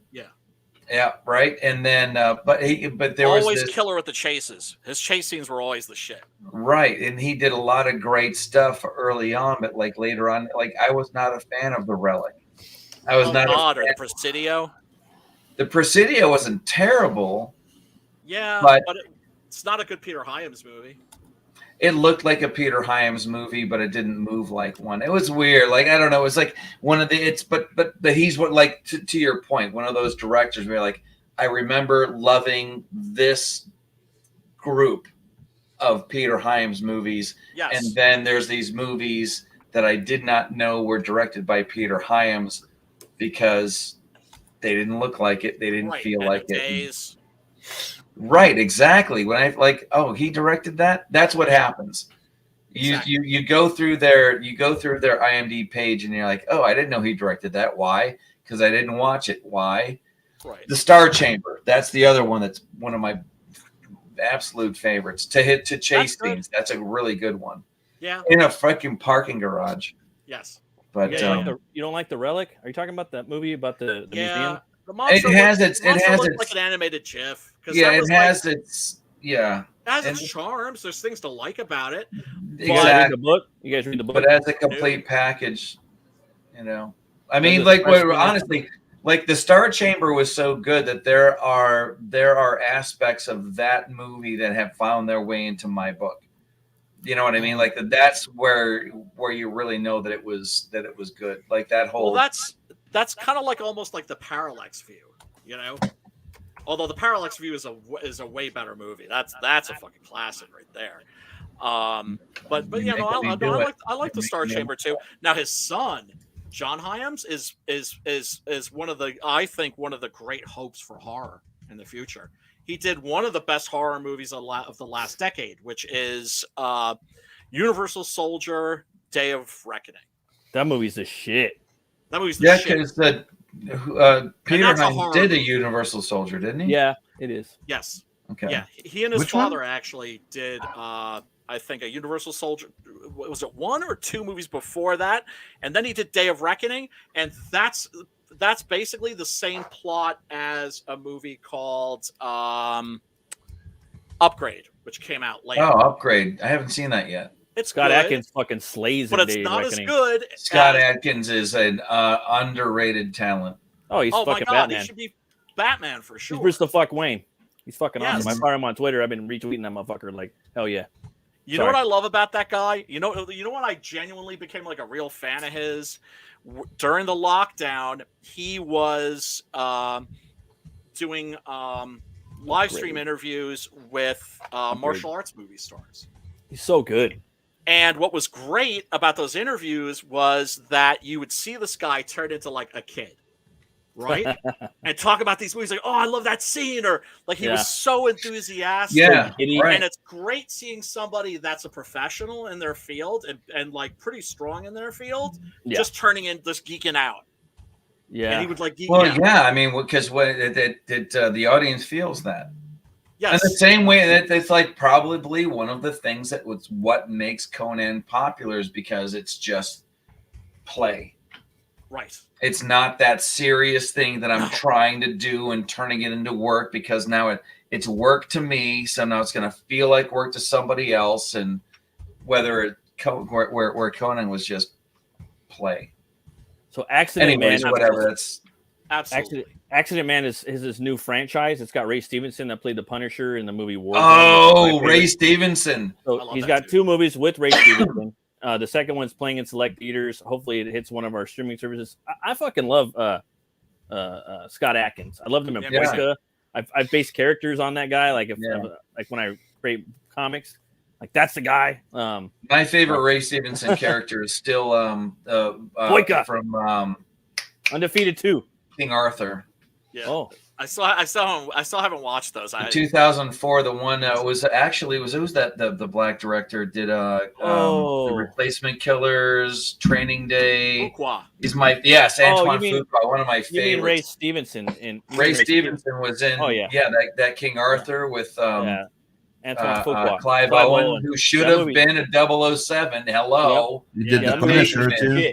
I fucking love King Arthur. That's Punisher. The director's cut, the whole Roman take on that. Fuck that movie and sorry, sidestep we're doing. And the that 13th movie and Warrior. And Excalibur, $10 million budget. Fuck, man. Those are the 2 movies I always recommend. The fucking Guy Ritchie one. Sorry, dude, that shit sucked dick. I'm sorry. Yeah, Excalibur is awesome, and all that armor made out of aluminum. I'm about to say paper polished. Spray paint, had to be polished. You don't get was light playing off of that unless they polish that shit. Mm-hmm. Absolutely. But you see how shiny the swords are. You see how shiny the swords are in Shaw Brothers kung fu movies from like the 70s, right? There were wooden core wrapped in tinfoil. Hey Brian, have you ever made a sword before? I'm talking like blacksmithing type shit. No. My father, I don't even have a backyard. My grandfather-in-law does that shit in La Paz. Oh. I didn't believe him either, and he showed me all the pictures. He was talking about it for a couple of years, and I was like, oh damn, this motherfucker is making swords. He's making samurai swords. He's making fucking Howardian swords. I'm talking Lord of the Rings shit, katanas. Nice. He's fucking making it, but you're a weaponsmith, so you know. But man, I would never do that shit. I got the balls to do that. That shit's fucking scary, bro. My hands are fucking dog shit too. But I just had to ask you that. Well, I'm telling you, dude, the rice bucket. The rice bucket. I'm telling you, it gave me my hands back. And it feels manly when you're doing it. Just imagine that you're like training for like the Iron Fist or something like that. Like what is it? Fucking Hot Shots Part 2? Oh no, I haven't seen that. You haven't seen Hot Shots Part 2? Okay, No. You've seen Rambo, was it 2 or 3? Where he's like, oh dude. Well, the one with Charlie Sheen, he's putting like glass in there, he's putting gummy bears on his hand. Like, I don't know. You had to watch it. It's funny, it's hilarious. If you guys haven't seen Hot Shots Part 2, go watch it. It's funny. It can't be as funny as Rambo 2 and Rambo 3. I fucking love those movies. Those movies make me laugh my ass off, man. First 45 minutes are bullshit, and then the last half of the 45 minutes are full war. Like Stallone versus the fucking drives world. a tank into a helicopter. Yeah, dude. I love Rambo. Like just the one in Oh my Burma. god! To me, Burma. it's one of the greatest disappointments of my life that like Rambo didn't become James Bond. You know what I mean? Every 2 years, Sly would come back as Rambo, more and more roided out. It felt kind of weird though, because he was wearing a shirt through the whole movie, like a wet shirt. Like he needed to take the shirt off, dog. Like I don't know, man. Yeah, but it was but you know, which one? In 3? Rambo. The second to the last one, like Rambo, 4. The one where he's Well, that's because I mean, he's the jacked. dude's like it is. He's like, a 10-pack, bro. Still, he's like fucking 100 years old. He's got a 10-pack. I'm scared of that fool. I mean, and his face has aged in a really wonderful way. Dude, he's got a new show. Really great, he's got a new mafia show on coming out called like The Lord of Tulsa, where he's a mafioso in Tulsa, Alabama, or was it Tulsa, Alabama? Oklahoma. Yeah. It's a new show on Paramount. I follow him, dude. I can't wait for a new Rambo, a new Expendables. What's the one he's doing? The Sentinel or Oh yeah, dude. I was watching. It's on Amazon Prime. I don't know if it's any good. It's PG-13. It's I'm always down with that though. Like, but it was okay. I forgot the name of it though, man. I know what you're talking about. I mean, we're all adults here, so it's okay. However you want to go with it. But do you want me to let my brother in here, or have you gone off on enough tangents? No, go ahead. No, I mean, the more the merrier, dude. Yeah, this is a chill stream, dude. It's a chill stream. It's a chill fucking. I mean, we try to we have a focal point, but that shit's gonna stray off sometimes. We haven't. I mean, I'm just saying, like, I'm gonna run upstairs and take care of some bodily business, but I thought as long as if he can make it in, I'm just saying I'm gonna throw him the link. He's pretty knowledgeable, man. I've had a great time watching him his channel doing the spaceships and stuff and the special effects and crap that we did when we were in school together. I did visual arts. He did special effects. Damn. Well, I mean, he was in the same school they did special effects for Silence of the Lambs. Damn. Oh, so that's awesome, dude. Yeah.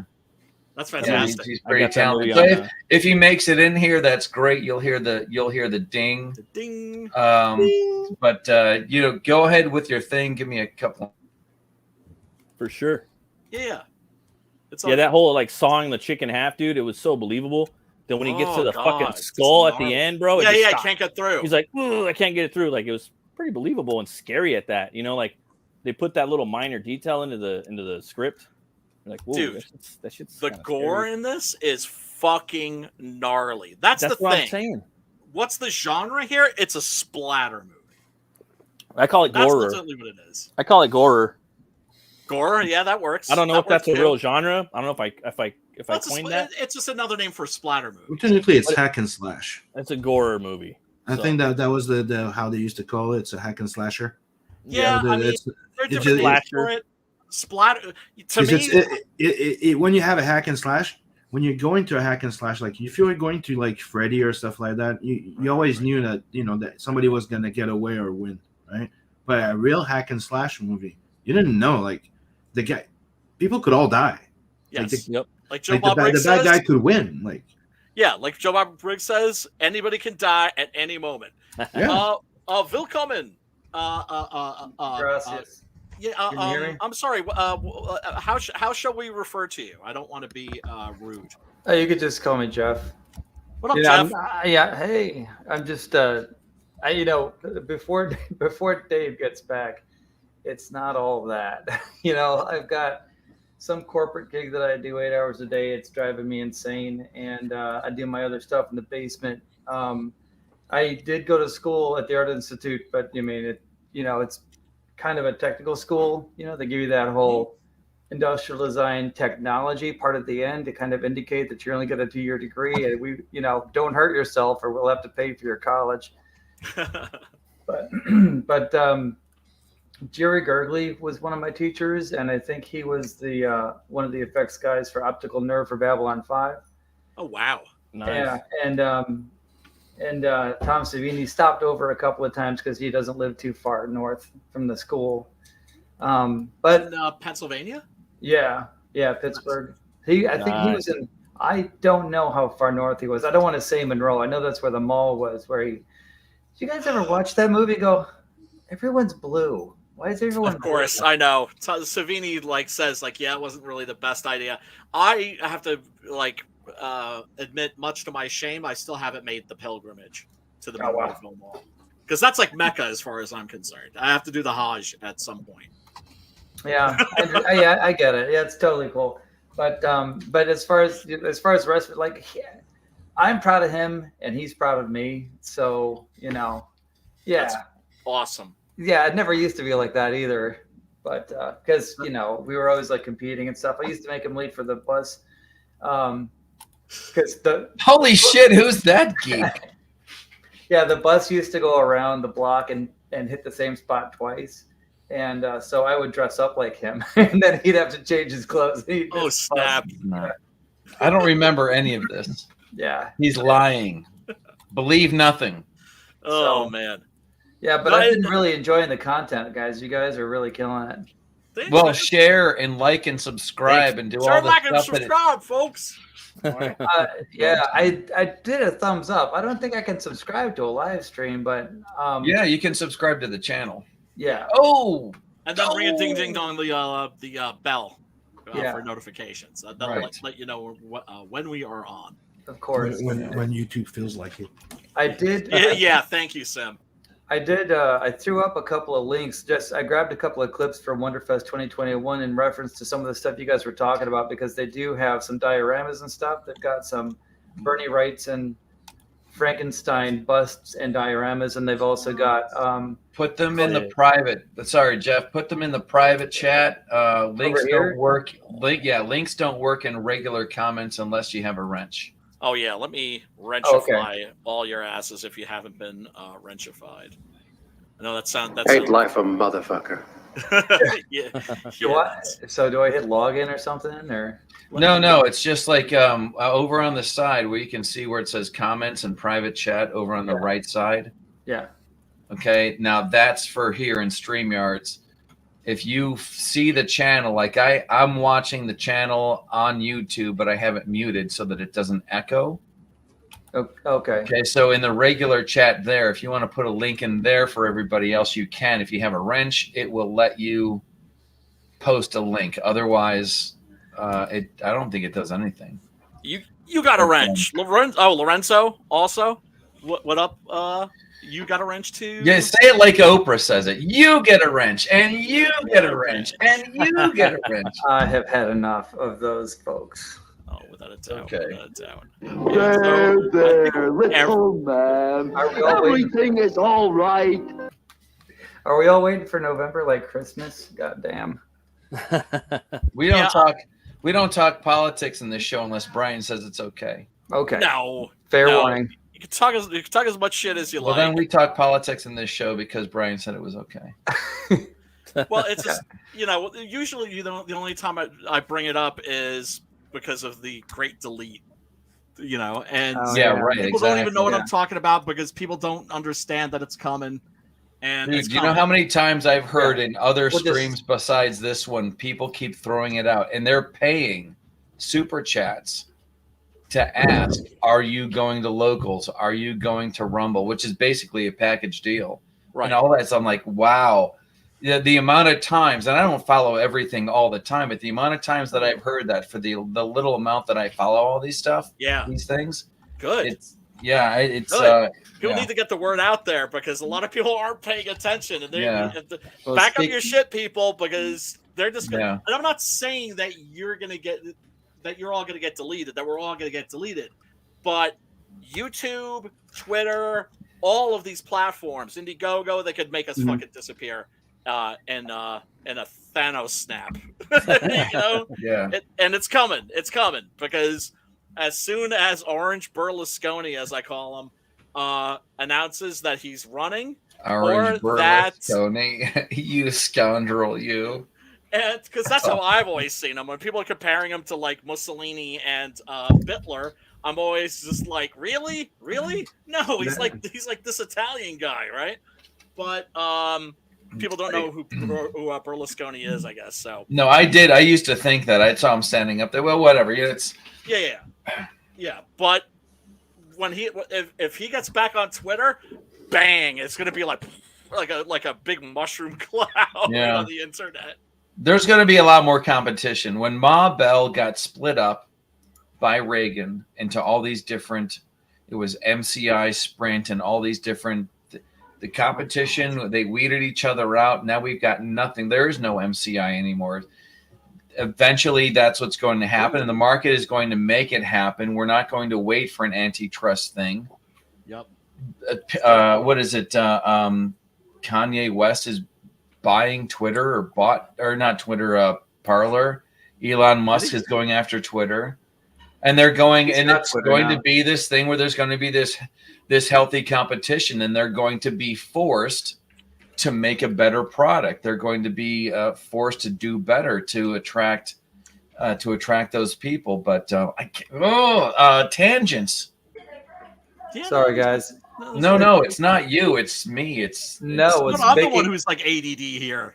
Yeah, right. No. Yeah, why I'm not blame it undiagnosed. on you? I'm undiagnosed, so there's no telling. I mean, there's levels, you know. I don't know what there level are. I'm at. Yeah.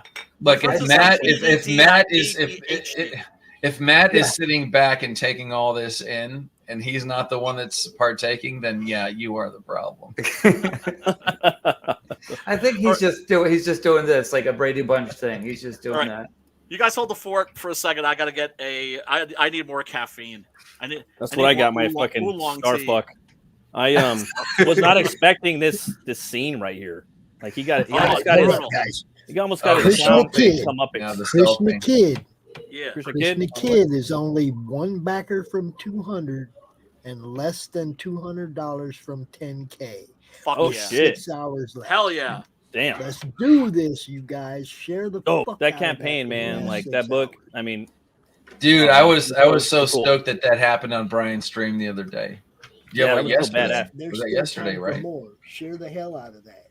yeah, for sure. got And if 6 you guys hours want to, Brian's stream, dude. Brian's got 2 days left. He needs another 5K. I know, dude. I just Check put out, that in the chat. Check out Six Young Gorilla. Yeah, it's fucking awesome.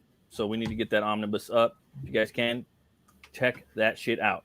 He just got a backer too on my stream. We just did a couple hours back. So check it out. I say it's one of the best books I've ever read in comics. Yeah, dude, I got my own show now. I'm doing on Tuesdays. It's called That's Open the today. Gate. Yeah, I do right before Horror Movie Club. I didn't see 6 that p.m. anywhere. Really? I must have got shadow It's new. It's new. It's okay.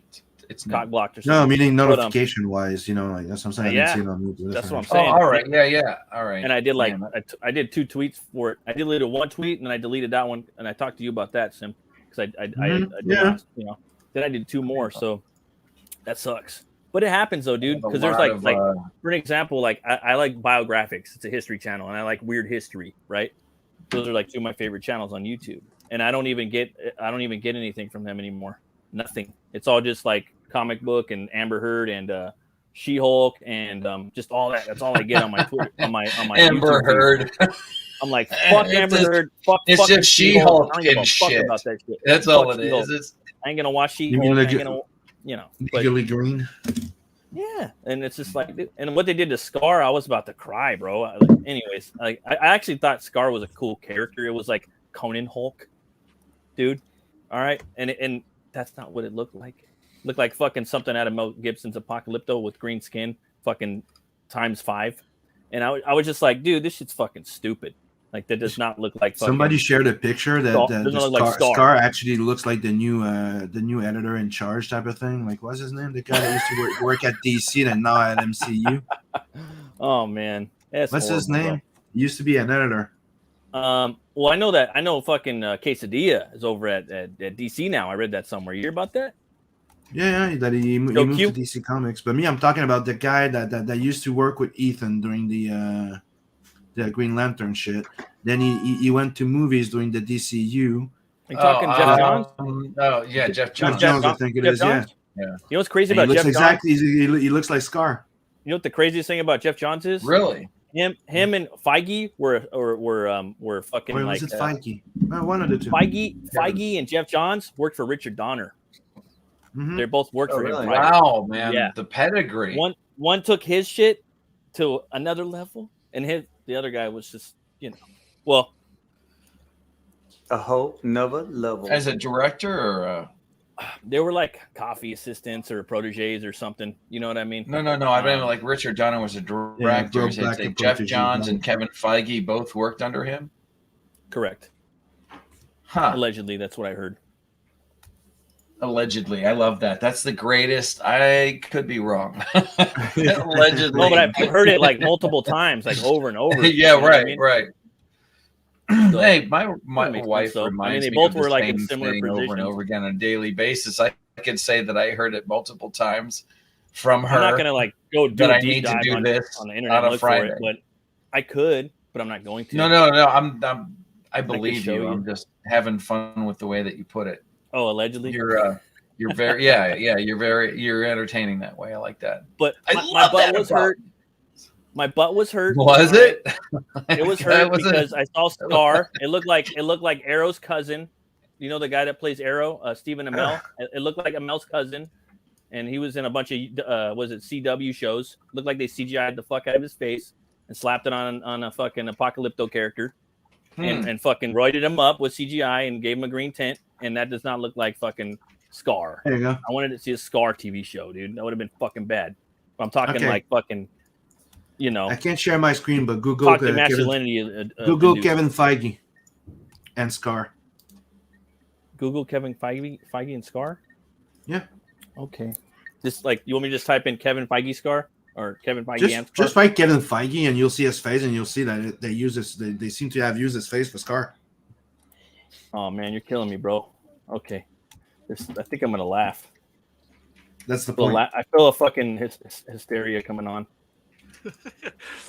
What did I miss?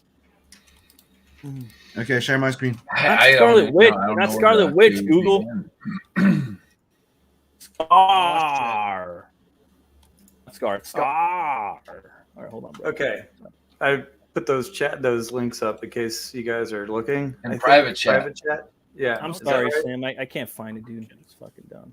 I'm sharing your screen. My engine sucks. Fucking. And she. Oh yeah. I remember this. Man. Yeah, this is cool. You know, this is really good for. Look at that face. You put this up on your channel, I think, didn't you, Jeff? I did one, but there's a whole bunch of people. That's Rob. Right? Dude, that looks like Robbie Amell. That looks like Robbie Amell, which is Stephen Amell's cousin from Arrow. And Robbie Amell's been in a gang of fucking movies and TV shows and shit. It looks exactly like him. I gotta go, guys. All right, Pop. Peace out. Oh, all right. See you, Pop. We didn't even get to the We're bloody hanging out. part yet. Nope. See you, I know. Pop. That's okay. Hey, Pops, I love you, don't brother. care Take it about easy. She-Hulk, man. I don't even give shit. No, I didn't watch it either. I was just like talking about how fucking that shit pops up on my thing, and I got Fuck Well, She-Hulk. I mean, what Get I out love there is that there are and people out promote there that this. have watched She-Hulk. Welcome for to like the welcome to the Horror Movie Club Tangent Show. Well, and I saw Tim Roth in there, and I love the fucking the Mark real quick before his All right, thing's man. over. Yeah. Go Get ahead, him up man. there, Give Pop. him our I know you will. regards, okay, brother? knock him out. Get him. Yeah, Pop. hell All yeah. the best. Take care. Yeah, good man. luck to I'm still- him. Man, I'm still so psyched that we got his ass one. I know right? that was awesome, wasn't it? That was good. That book needed to get fucking funded too. Yeah, it did. You know what I mean? Yeah, it was an injustice that it hadn't already been. It better be It's just like, good. wait a second, like this should Just be saying. huge. It better be good. Yeah, oh, It was- yeah, I don't it was- I don't doubt it. Mark is a really really clever guy. Really, He's a nice really guy. smart. He's a nice guy too, And he's a been nice around guy, too. forever. Yeah, He's yeah. been fighting he's been fighting the shit that like that started this whole thing. You know what I mean? With his style, his angles, his fucking his style. You know what I mean? I was on his channel a little bit earlier when I thought that you were going to start at 7, and I was just like trolling around like other YouTube channels. I was on there. I'm like, hey, Kami Mark, blah blah blah. I'm like, how is it that somebody with a name like Kami Mark is so egregiously engaged in capitalism? I know. Yeah. You know, like I love that. And his one buddy made a medal of that he printed out on his computer, the capitalist medal. Yeah, I mean, look, the dude's super clever. What I loved about his Best Korea campaign was the fact that I've mentioned this a billion times. I'm gonna mention it again. He actually turned the campaign page itself, the Indiegogo page itself, into an art project. I'm about to say an art form, yeah. I'm just like, what? And Right? delivery and packaging as well, right? Like Yes. the Although, whole like I pro- the said, whole I'm pissed process. off. Yep. Although I'm pissed off I didn't get the not chromium edition, which was just him putting tinfoil. That's what I was talking about. Yeah. Creative as hell, man. Creative as hell. And that's one of the things that's great about the fact that it's just punk rock. Yeah, Is what totally. it is. It's punk rock Yeah. as fuck. And what we're doing in general is punk rock, and he was just making it more punk rock. No, I love his take is he leans into some of this shit so far that he's practically on the ground. Yeah. And if you've watched his videos about like SJW bullshit with conventions and like in his neck of the woods in England, on point. Yeah. He's one of those guys that's like me, major league lefty. Yeah. But like not down with this fucking SJW bullshit because we don't see that as being properly left. Exactly. Well, there's I mean, there's there's socially left, and then there's fiscally radicalized. Fiscally left is Well, I mean, just like there's extremism on every side. Well, exactly, and that's all. It's just like, don't break into my house. Do what you want, but don't try to teach it to my kids. Don't break into my house. Keep it to yourself and all that shit. Do you know why every extremist is so goddamn loud? Because they want to forget that the biggest part is the entire body of the goddamn bird, not just the goddamn wings. Yep. No, it's true. It's true, and they control the discourse, and and you got to give them props. They actually turned Twitter into a weapon. That's impressive. They're making everything into a weapon. They're making everything into a weapon. They're very good at it. Everything's an attack. Everything's an aggression. Everything's offensive. Everything is bigotry. Everything is this. Everything is that. And it's like, okay, but you know what? If you flip that around, you're everything you're accusing everybody of being.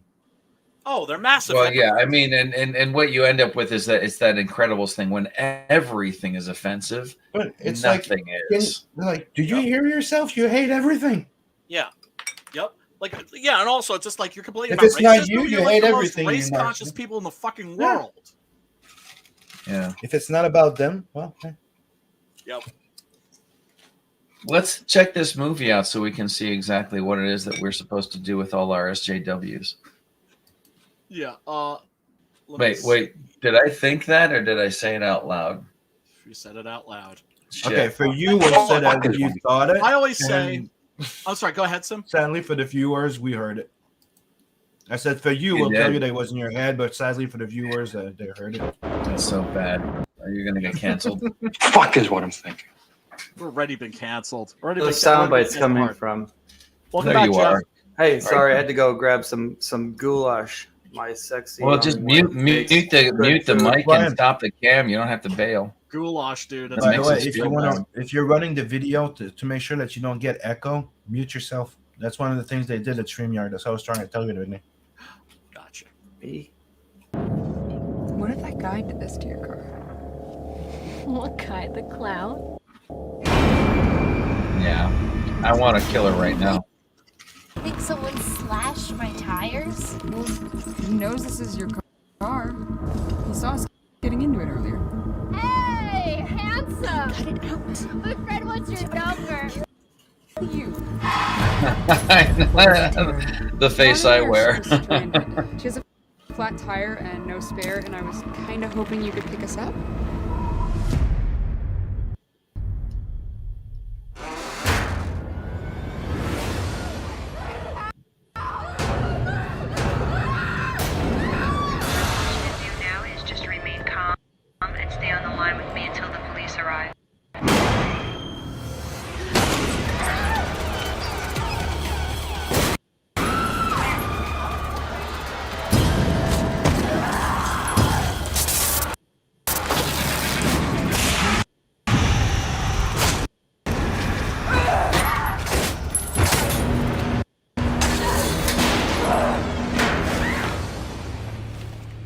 What is wrong with you? What, did you think he was gonna hack me up into little pieces or something?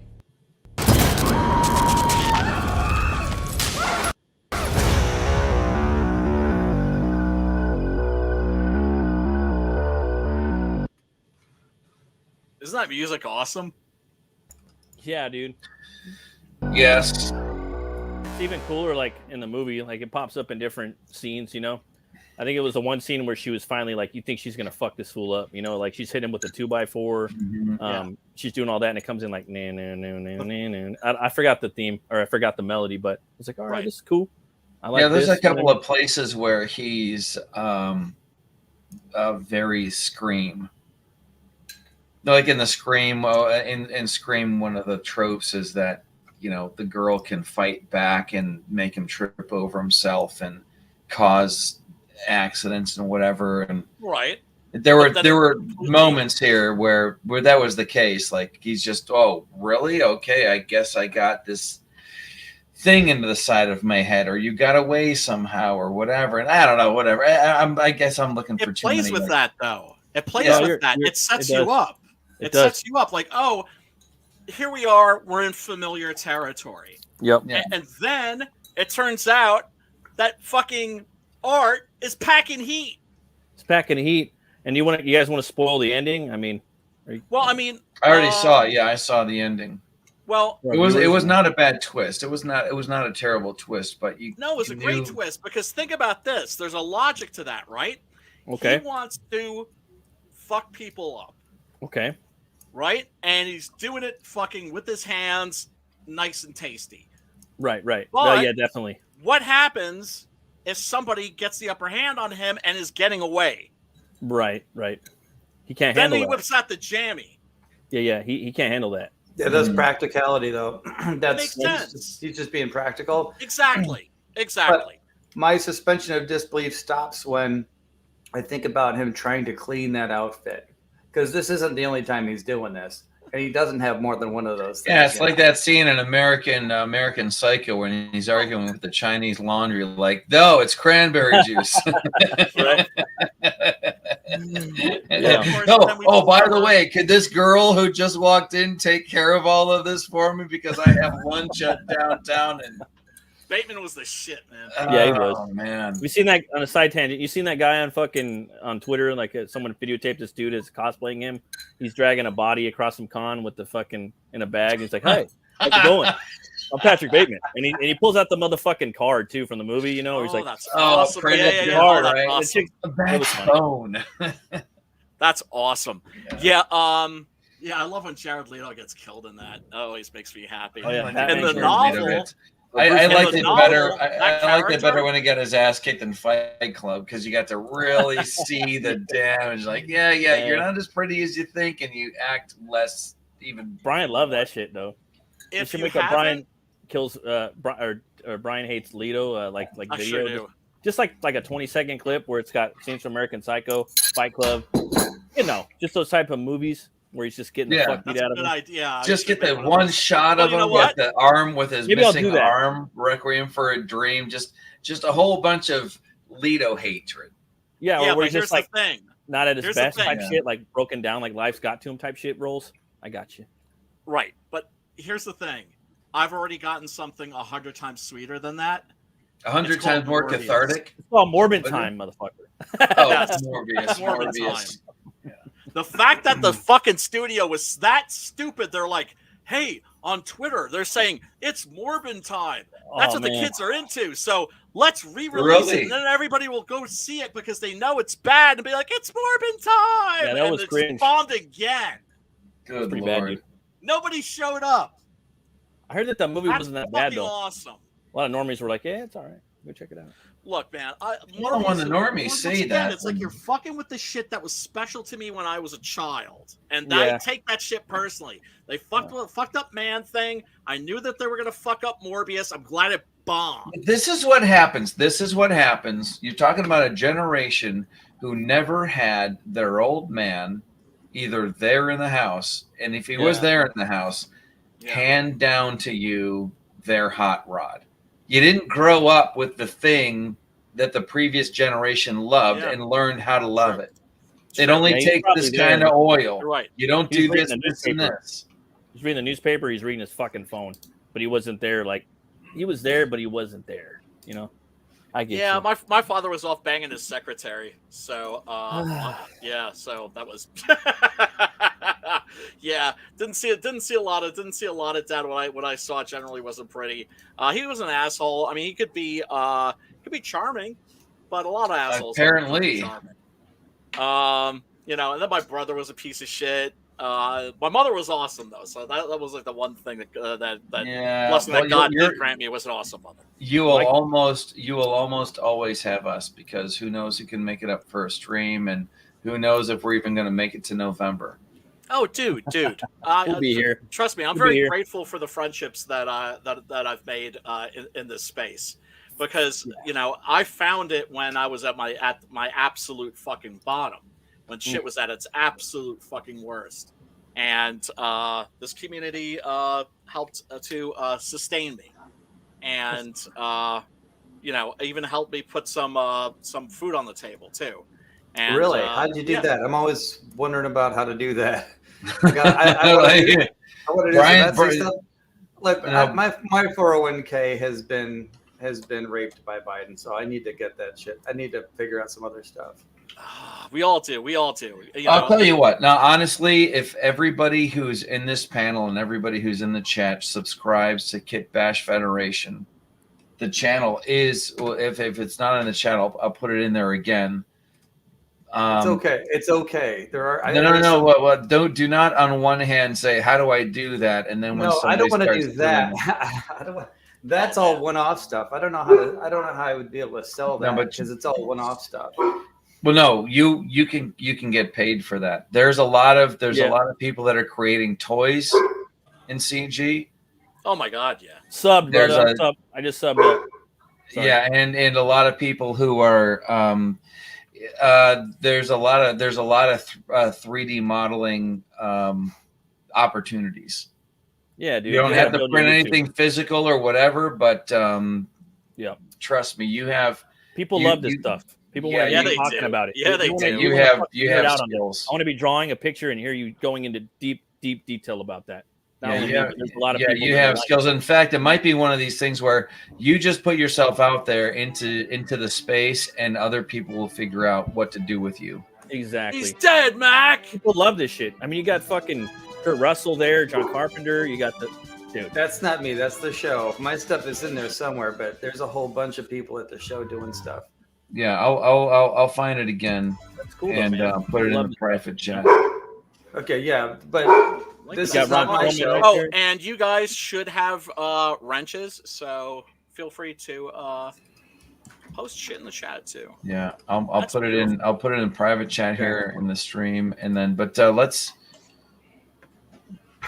Yeah, that's everybody else's stuff. You don't want that shit. Well, okay, but again, this isn't my show, so. No, I'm just saying. Yeah, dude, this has been a tangent since we got here. Oh, those are fucking gorgeous, right? Aren't they? Oh, dude, did you see the thing my sister sent me? Was a kiss, that image that I showed you? There was that on Twitter. I think I tagged you. Universal Monsters as Kiss. Oh yes. Yeah. That is awesome. That is awesome. That's what. Really cool. Yeah, I don't know if they're doing the. You know what? I should actually check and see if they're doing the Chiller convention this year. Nice. The monster from Frankenstein and the monster from Hell. Yeah, I saw what's name was doing that. Was it the Horror Lodge? Shant was doing it with Vaughn the other night. I was watching it. It's pretty cool. Yeah, man. Oh, okay. Yeah, I don't know if the Chiller convention is like the biggest horror convention in the country. I've always wanted to go to Monster Mania. It's in LA, right? In LA, because like Rick Baker will show up and like bring like a bunch of his shit with him. Like he's a collector. Yep. Yeah. Mm-hmm. And when is that? Is it in October or what? Let me see. When is? Because I knew about that every year. I'm like, dude, I gotta go to that, bro. Oh, G Fest was in Chicago this year. I wish I'd been able to go to that. G Fest always looks like a lot of fun to me. For the Gojira fans, for the Kaiju fans. I gotta get out of the house. Oh yeah, speaking of Kaiju, by the way, I watched that fucking thing. I watched that goddamn movie. Which I had to read. I had to set time aside for it because there's subtitles involved. I had to read it. It was not terrible. I was trying to take it in as it was filmed with all the lore involved, being in North Korea and everything like that. But I, honest to God, thought to myself, Brian did this on purpose. Brian did this on purpose so that we would all know that. Which one was it? Who's the dad? Who's the dad? Kim Jong Un or Kim Jong Il? Kim Jong Il. Yeah, he's the guy that hired these people. He kidnapped captured them, and then right, and then they made the movie, and the entire time he was watching this, did not know that it was a troll. Yes. Just wanted to check. Just want to make sure.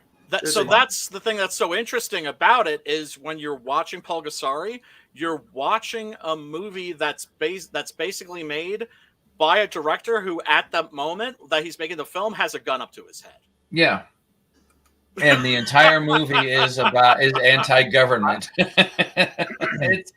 I'll have to send you the. It's on YouTube.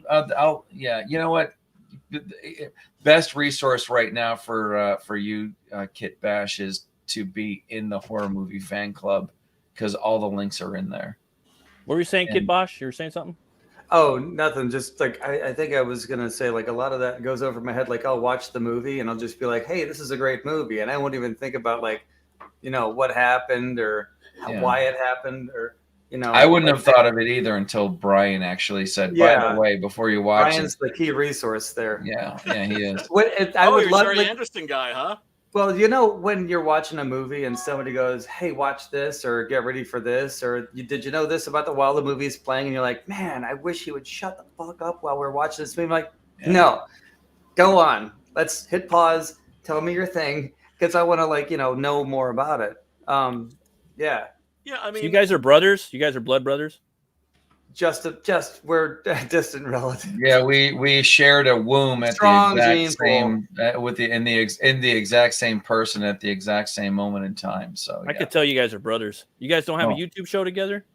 No. I was actually suggesting that we do a podcast called "Yes, I Did Call You Stupid." So what? That sounds great, man. Dude, Jeff, your shit looks legit, man. I was drinking at the time. No, I'm telling you, like when you watch his videos, this is on one hand, I'm like, yes, it's amazing. On the other hand, I'm like, maybe it's really more amazing to me because we used to sit on the bedroom floor and play with Legos together. So it's already in my head a little bit, but Jeff has taken it to the nth degree where it's laser cut pieces of plastic and glues that I've never even heard of.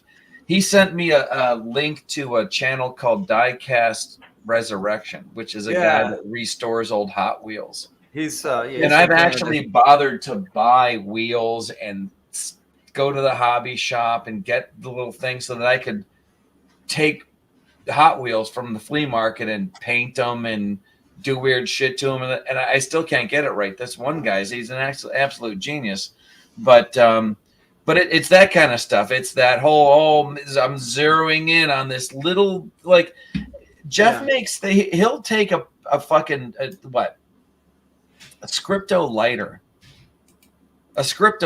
or the cap to an orange juice bottle that looks like it make a really good jet engine. Just whatever he happens, what would usually start off with vacuum cleaner bodies? Right now, the Williamson is a vacuum cleaner, like it's a shell. You got the upright, you got the handle that comes out in the motor at the bottom, you take the shell off. Well, that's the smooth top, and then you've got all the crap that hangs from underneath while it's going along. Yeah, I put a link to the Williamson one in the private chat, I believe.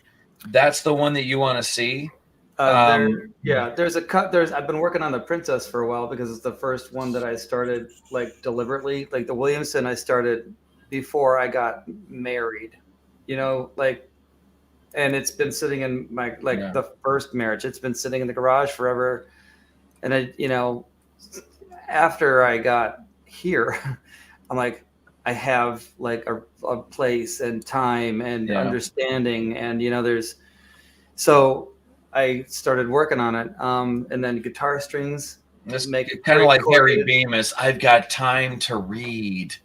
Dave, you gave me a link, but it's just to the channel. To the channel, I'll find it. All right. For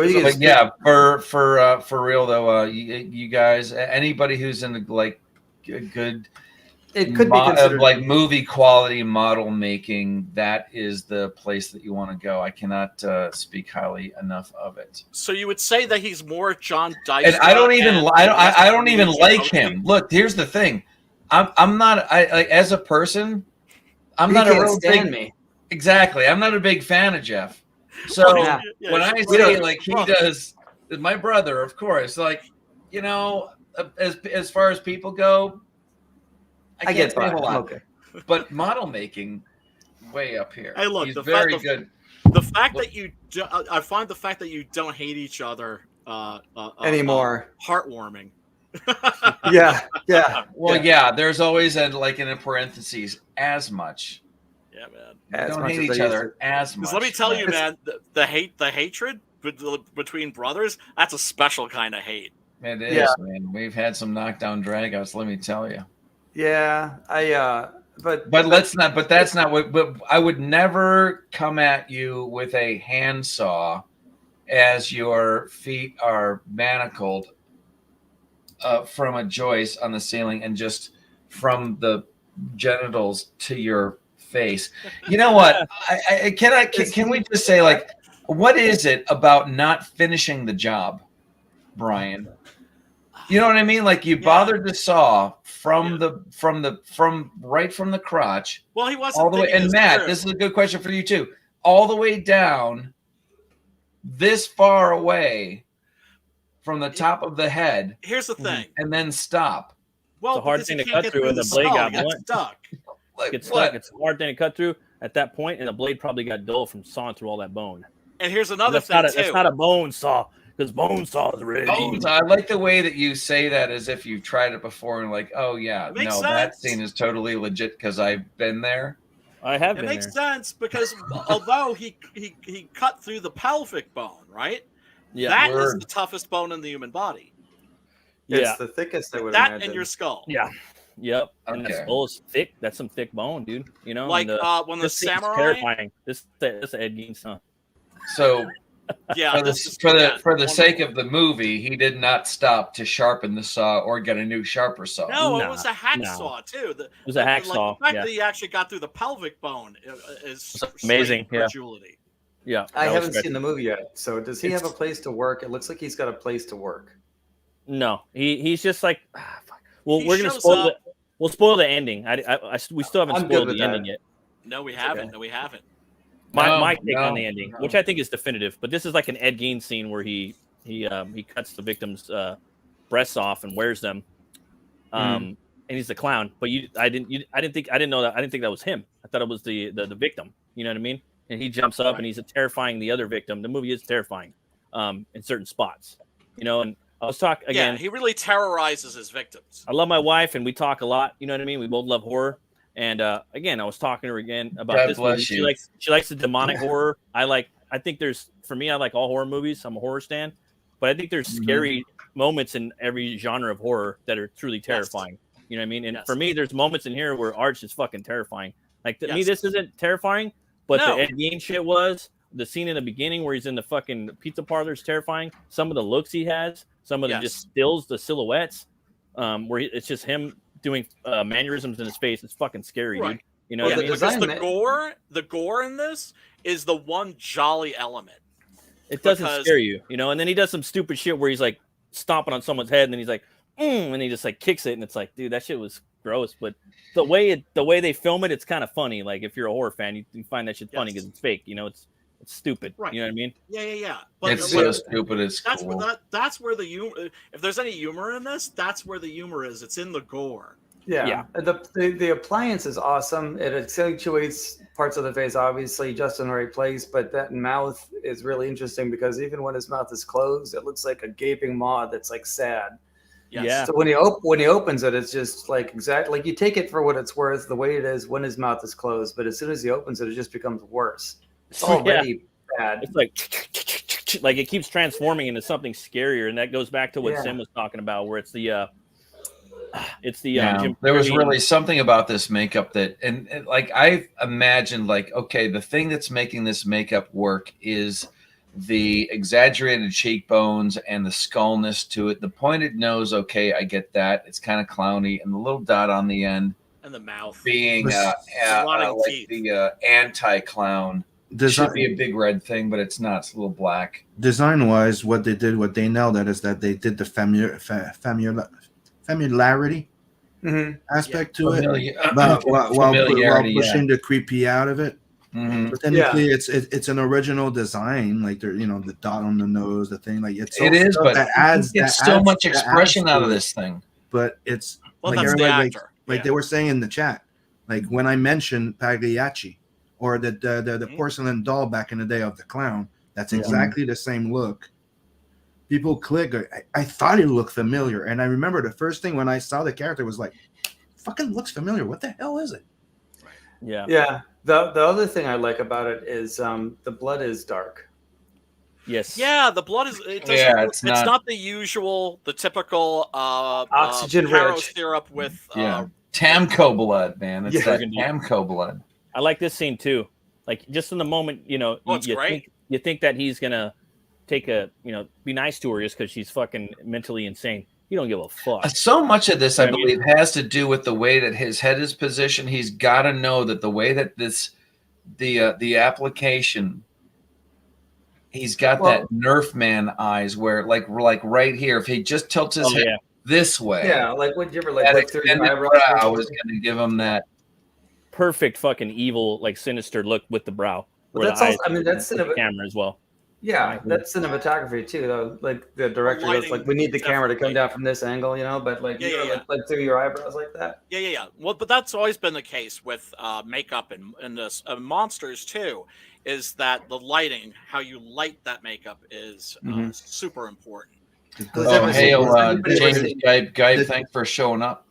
The little amount of tilt in his head amplified the Dutch angle that the camera already had. Right. Yep. Yeah. Mm-hmm. Yep. There it is. And there's that scene that that Matt was talking about, which is great because it's almost really the core of the film. This schizophrenic woman whose doll she's holding on to, and that's why she goes back. Is for the doll that obviously is probably replacing a real daughter that she had and lost in the past. And she asks him, like, is there any kindness in you? Like, is there anything in you that's human? And of course the answer is no. But there's this wonderful moment where it's like she shows him some kind of humanity, affection, compassion. Yeah. And then he like falls into her arms and starts sucking his thumb. Yeah. And that's fucking creepy. That's Texas Chainsaw. Yeah. Well, that's asking a lot. Poor. No, I mean it's a Poor throwback. Leatherface, you know. I mean, the way that Tobe Hooper describes the Texas Chainsaw Massacre is that it's the worst day in Leatherface's life. Yep. Right? Because these kids are showing up. Where are they coming from? Yeah. And they just keep showing up. You know. Yeah. But yeah. But that is, I mean, I mean, when I saw that, now look, this right here. Yeah. I don't think that's. But what I believe is that this is a pronoun. Like this killer is a pronoun. This killer is a. Yeah. What are we allowed to say? Yeah, go ahead. Well, okay. Well, I believe that all black Trans Ams matter, including Kit and the Smokey and the Bandit Well, okay. Spoiler alert. We're gonna discuss the ending to this. Okay. He's not human. No, he's you went through the whole thing. He's a what? No, I mean, like I'm not saying like. Are you aware that like the thing that I'm talking about, like when I was watching it, what I saw, that thing coming up the stairs and walking towards the locker, has more parts than it should. Oh yeah, he's got a big old dong swinging around. Yeah. Okay, it wasn't just me. Yeah. Well, that's the thing. He's doing an Ed Gein. He's doing wearing a woman's skin. Yeah, he cut her breast off, and he's wearing the schizophrenic. Oh, I thought that. Well, it looked like. I mean, look how skinny those arms are, though. It looked like a woman. I thought that we were talking about that. Looked like a. That makes me feel better. That makes me feel better because I thought that, and then I thought, wait a second, I can see like a seam, and it obviously. Oh my god! I can't believe that though. They made it look so good. Yeah. That I totally didn't get. Well, because that chick is in the scenes after that, the girl is alive. Well, these guys keep saying the group, these gentlemen, these sirs, these lords of horror, keep saying Ed Gein, and I'm like, where? And see, oh, there, pretty sneaky, sis. Yeah, I'm not an Ed Gein scholar, but I kind of figured this is what you meant. Well, you know, Yeah. Ed Gein was the inspiration for Leatherface. He was the inspiration for Hannibal. Norman Bates. Yeah. For Good Lord. so many, It's a so mishmash. many Here's fictional characters. Okay, was he the drummer, the guitars, or the bassist? He was a ghoul, is what he was. Yeah, ghoul. He's a fucking ghoul. But by saying he's not human, are you saying like he's just not like he's psychotic Art? or Art? he's No. He at the climax of the film, spoiler alert. Spoilers. Yeah, he blows his own brains out. Yeah. He stands up and puts a gun in his mouth and blows his brains out. He's like, I ain't going out like a bitch. You ain't taking nobody. Right. And Okay. then when he's in the morgue, he gets up off the slab with the back of his skull. Okay. Okay. I thought you were trying to say because how old is the oldest person here? I'm 52. 54. David's coincidentally 52. Okay, so Thanks for doxing me. yeah. Well, my son needed to have some information about some sort of insurance thing, and he asked me for my birth date, and I said, "Don't you know what it is?" He goes, "Isn't it like the 49 something something?" And I go, "No, close." But if you don't know when my birthday is, I told him, he goes, "It's also your uncle's birthday." He's like, "That's not helping." But anyway, he got Family. You're 21 and you don't know my birthday. Anyway, I forgot his 20th. I don't forget when it was. I forgot that it was. But anyway, Point being, I see this happens. ADHD. I was going somewhere and then I forgot. But I thought that you guys were talking about when like Steve Austin's best friend turns out to be an android. Like when you said he wasn't human, I'm like, how not human? What other thing could he be? Is he? that would be like a meta His face is thing. going to fall off, and you're going to see a reel-to-reel tape recorder and like eyeballs stuck to it. Oh yeah, you're like what type of inhumanity? Or Yeah, what I was like, type of monster is he? alien? Didn't they already do the alien thing with Pennywise? It's They did the Voorhees thing. I call it the Voorhees thing. You know what I Okay. mean? Where you don't really know. Just like Michael Myers, he was a fucking Voorhees thing. They turned him into Jason Voorhees. Yeah. This He's guy a was supernatural. Jason Voorhees, Michael Myers. Do you know him? And for me, I make it real simple. He's a fucking demon. I just put it like that. Like that's There just it the is. easiest way to put it. You know what I mean? And like when he goes into the morgue, the lights go out. The lights, like, you know what I mean? Everything goes off. All the lights shut off. Then they shut back on. He opens it up. Boom. Yeah. Demon's a blanket gray term that I could say because it could go from Do you think that was kind of like a? So do you think that was kind of a weak kill at the end because it was just a strangulation?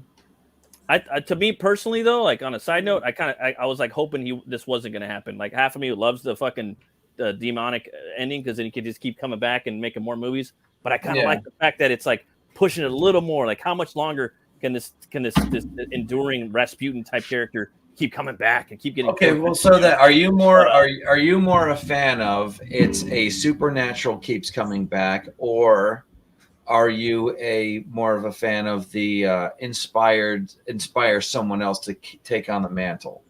Supernatural. I don't like the supernatural thing. You don't like the I don't like the job title switched even for superheroes or for horror. I fucking hate that shit, dude. Just kill the character and make a new one. Yes. Thank you. But as far as like the supernatural stuff, they come back. All right, we're gonna have some popcorn. It's gonna be fun. You know, Art's coming back, Michael's coming back, Corey's coming back, Jason come back, the demons come back. But for me, it's like, can we push this character a little more to where he's not the demon, to where it's just like almost demonic, to where we beat them up and they keep taking the victim. Or where you don't know. It's hard. Or if you don't know, but it gets to a point where you know because they've taken so much fucking like fatal wounds. Yes. So where it's like, but if I guess Brian, if the you moment still that you know, I don't know on there, you're still like fucking writer. That you That's how know, that's how Michael Myers always was. You knew he was demonic from the get, but no one ever said it definitively, and they kind of said that in Halloween Kills a little bit at the end, you know. And Halloween 6 also, you find out like that he's the product of some kind of curse involving runes and shit like that, right? Some kind of Celtic magic. That's it. Celtic magic. But the moment druid shit. And which we know jack shit about the druids, which is great for a writer because then you can decide what the druids were really about, right? Yeah. Mm-hmm. But the moment, in my opinion, that you realize that there's something supernatural about Michael Myers is at the end of the original Halloween. Correct. From the get. Yeah. You just know. You know he is. There's that's fucking. He's supposed to be dead and he's gone, and you're like, okay, something's wrong. He's a ghost. Like for me, it wasn't even one of these things living is ghost. not like the other. And Exactly. a detail that everybody misses is that at the end of the film, it's also not what you see or don't see, right? His body's gone. Yeah.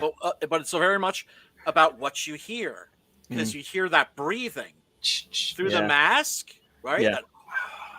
It's always the best way to do it. And it's everywhere. So at the end of the film, you're visiting all these different spots where like these dramatic moments or kills occurred. And suddenly you also see the house, the neighborhood. At the end of the film, he's everywhere. He's everywhere. And that house too. That house for me, that house is his heart, is his spirit. You know what I mean? Like that's how I would have told the ending of that. I would have made that house like a fucking that's Dracula's dirt. You know Again, what I mean? like you said, they don't say that's what's happening. You hear the noise, so they leave it to you interpreting the way that it is. Like to me, the way I saw It's it, ambiguous. another way of saying it is, whoa, it's like, okay, he's dead. You see that, and then you hear it in your head because you're traumatized by it. Exactly. She gets obsessed by it, and that's a bit what happens in the next one. Well, that is the beauty of ambiguous endings, which you can't have in movies anymore. Right? Yeah. That's how you. Well, why not? Is it because the audience is too stupid? Or?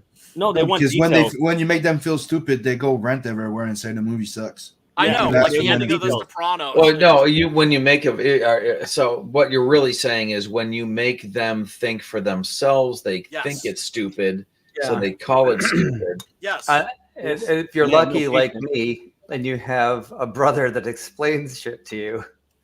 I got done watching Natural Born Killers, and I'm like, I don't get it. He goes, oh.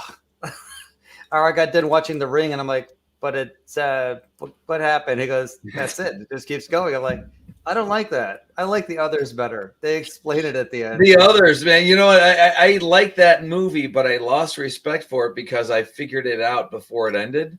Oh, I was like, I know. But when you have a movie that takes you to the very end, and you're like, oh, I did not see that coming. That's the best. What? I did not see the ending of Saw coming. I just didn't see it. Right. At all. And it was right there in front of me the whole time, like literally. Like, like Dark City. Like right. But that was it. Yeah. And you have to grade on a curve. For instance, if you're a hardcore horror fan and you've seen like 500,000 horror movies, you were not surprised by the ending of the Sixth Sense when everyone was like, "Oh my god, it's got this amazing like twist ending." Yeah, right. I was watching the movie and I was like, and the credits were rolling, and I was like, "Wait, that's the surprise?" I knew he was dead the whole time. Yeah. When you wash yourself in it, you go like you use all different brands of soap. You're like, oh, I've had this before. Right. You kind of like smelled it coming. I mean, the only doubt I had is I thought you would find out that the kid's dead, right? And Bruce Willis was the guide trying to make him realize it. Right. That was a possibility. Because too. to me, it's the idea of like I see dead people, so you're like you have multiple possibilities of how it could work. Is that a story that has yet to be written? That concept that you're talking about right there, Sim? Probably. Well, there was the thing that you're saying, what you thought it was, mm-hmm. that Bruce Willis's character was some sort of a guide that was supposed to be bringing the Haley Joel Osment's character to the afterlife. Mm-hmm. The same way that Macaulay Culkin's character was trying to bring Jacob Singer in Jacob's Ladder. Mm-hmm. Right. Well, what happened? I guess that answers my question. It has been done. Well, remember the Robin Williams movie when she goes to hell What to bring dreams back may his dead come. wife? Yeah. Didn't see that. Read the novel and really loved it. What happens is that Bruce Willis's character is a ghost. Yeah. And he doesn't know like that most he is. ghosts. Yeah. Why is he hanging around? Unfinished business. Yeah. He failed this young man, right? Yeah. That just killed him. Donnie freaking Failed him. Wahlberg. Right. What is it with that guy?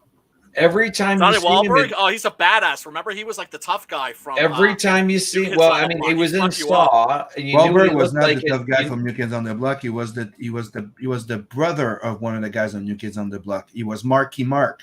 No, Marky Mark was Mark Wahlberg. It was Feel the Vibration. That's Mark No, Wahlberg. Mark Donnie Wahlberg. Donnie Wahlberg's the Wahlberg was ugly his one. own thing. Donnie Wahlberg was in New Kids on the Block. Mark He was also Wahlberg in one of the was Saw movies. He was the Oh, tough he guy. was? You don't remember that? Yes, exactly. That's what I mean. I Like, had he no was fucking clue.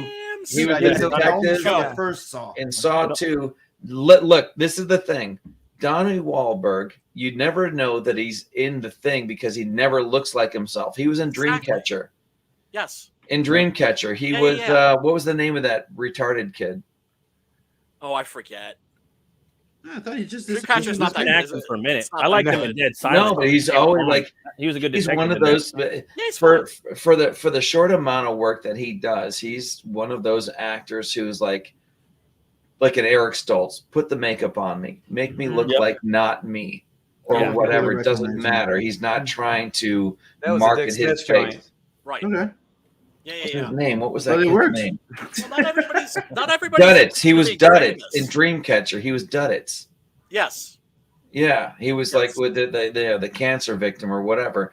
And the same thing, like when somebody said that to me, oh yeah, Donnie Wahlberg was that kid standing there in his underwear in the very beginning of the movie that shot the doctor. I'm like, really? Like, Wrong Wahlberg. yeah. It was exactly. Donnie, yo. Donnie was the one that was street.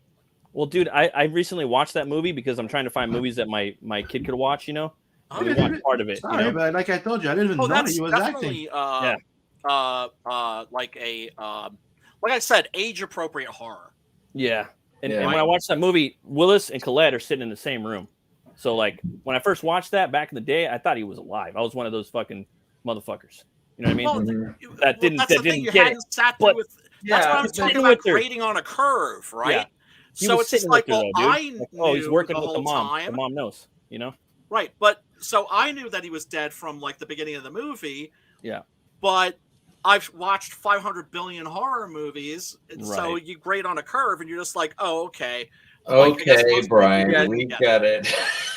where did Jeff? Where did you just go just now? I don't know. He just I like look guess. at the bottom of your screen. You can shut off the cam and the mic. You don't have to just dump out. Well, he's probably Yeah, just anyways. learning this shit, man. That's the Probably only just scene in the movie though where like you see him like around the mom was in the very beginning. She, But they're like, not when he talking. first- Nope. That's they're the not thing that talking. throws you. She's They're to not the right, talking to she's each over other. to the left, and like, oh, okay, she's talking with she's talking with them. She's getting him a shrink. You know what I mean?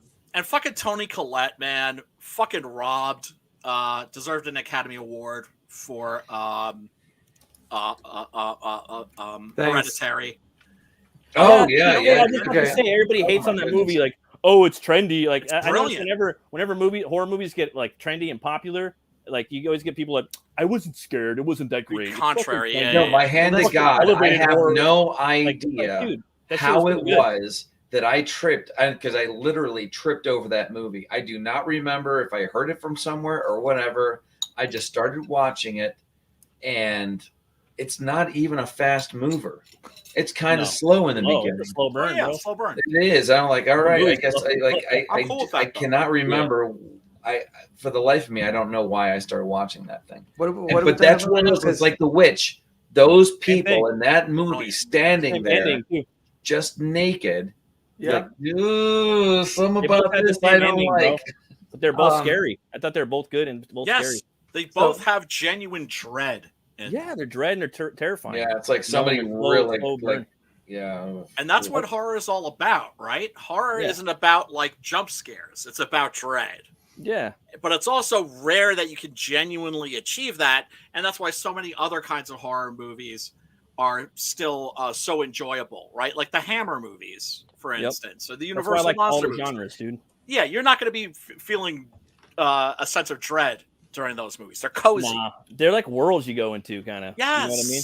Like that's the best, Absolutely. that are scary worlds with these crazy monsters. You know? Right. And that's one of the things that always blows my mind about the fact that Americans don't watch movies from outside of the country is like, holy shit, you're not just missing out on like a world of cinema, you're missing out on worlds worlds and an experience. You're missing out on fucking rides. They're thrill You guys rides. ever watch Night Watch or Day Watch or Dusk Watch? No. They I watched the first two. Goddamn good. Yeah. I really like the second one. I thought was really good. Have they finished that trilogy yet? I know about the game. I think that they did. This is what happens to me. I remember the Night Watch. I remember Day Watch. And I'm like, well, where else are they going to go? And I think I either thought that Dusk Watch was going to be the name of the movie, or it actually was. I'll have to look into it. But those are like what Russian? You know what I mean? Yeah. So it's like you get that culture of this is what we think it is. That's the guy that ended up doing Wanted after. Right. Really? Okay. Timur Mambatov. Yeah. I didn't want to try. Yeah. IMDb. IMDb is your friend. Comic is the shit, though. Which one? What is it? Wanted. Wanted. It's nothing like the two comic different beasts. It's totally two different beasts. Like the movie by itself, like if you ignore the comic book, the movie by itself, it's a solid good movie. But it's nothing. It's shit compared to what Wanted the comic book is. Yeah. Yeah. I don't understand this, man. The guys. Oh, he directed a Till Lindemann video. That's interesting. 9 was cool. He directed a fucking remake of Ben-Hur that nobody cares about. I watched that. It was kind of like, Didn't he do the Guardian movie, the Russian superhero too at the same time? Like I'm not sure. Oh, that movie was pretty bad. I saw the trailer. I never watched it all. That shit looked I did. Wait, is that the one? Is that the one with like the bear? Yeah. Okay. I haven't seen it, but I've been watching. Sometimes I'll watch Corridor Digital. Do you guys ever watch that? No. Okay, Corridor Digital is these guys in California. Like they do like all sorts of different effects. I think one of them uses Cinema 4D, and one of them uses they're all using all these different kinds of effects to do all these different movies.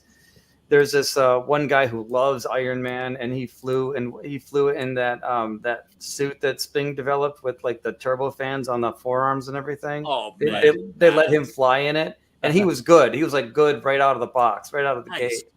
Corridor Digital, and they showed that because they'll review different VFX and stuff. They're like, this sucks, this doesn't. I remember that channel now. Yeah. Like even though, what's that one from The Mummy where The Rock was a piece of shit? Like it was a piece of shit. Scorpion King. Scorpion King. They went through that and like that's when he was a wrestler. And even though it sucked, that's the movie that got Johnson on the board. Movie. It's not a bad movie. No, it's weird. I enjoyed it. I like that movie. I just don't like the CGI Scorpion King. And I like it's like it's like one of the good unofficial Conan movie. Yeah, you just didn't have the license for Conan. Yeah, they were just saying that they were. You mean the just Scorpion King, right? Yeah, the Scorpion King. The effects sucked really bad. I think you're talking about The Mummy 2, where that there's character two different movies. Yeah, The Mummy Returns. That's when the Scorpion CGI was horrible. Right. I like that movie too, and I like the Scorpion King, which is like a rock, like Sim said. It's a sword and sandal movie. It's fucking awesome, dude. If you're old enough, you would remember that right before they decided to make the Scorpion King in there, right? The Rock was supposed to play the Scorpion King in The Mummy 2. But then he was trying to get the rights to be Conan. He announced that he was going to be the new Conan. I remember that. And that fell through. And then Scorpion King. They decided to merge the thing. So that's why, dude, it's Conan. So who ended up being? It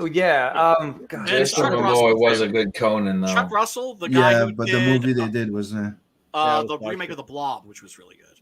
I love that. And where they pull the guy's head into the sink. Mm-hmm. I love that. When I saw that, in fact, if anybody wants to know what Jeff looked like in the 80s, is that kid that Kevin Dillon played. Same coat, same haircut, just didn't know how to ride a dirt bike.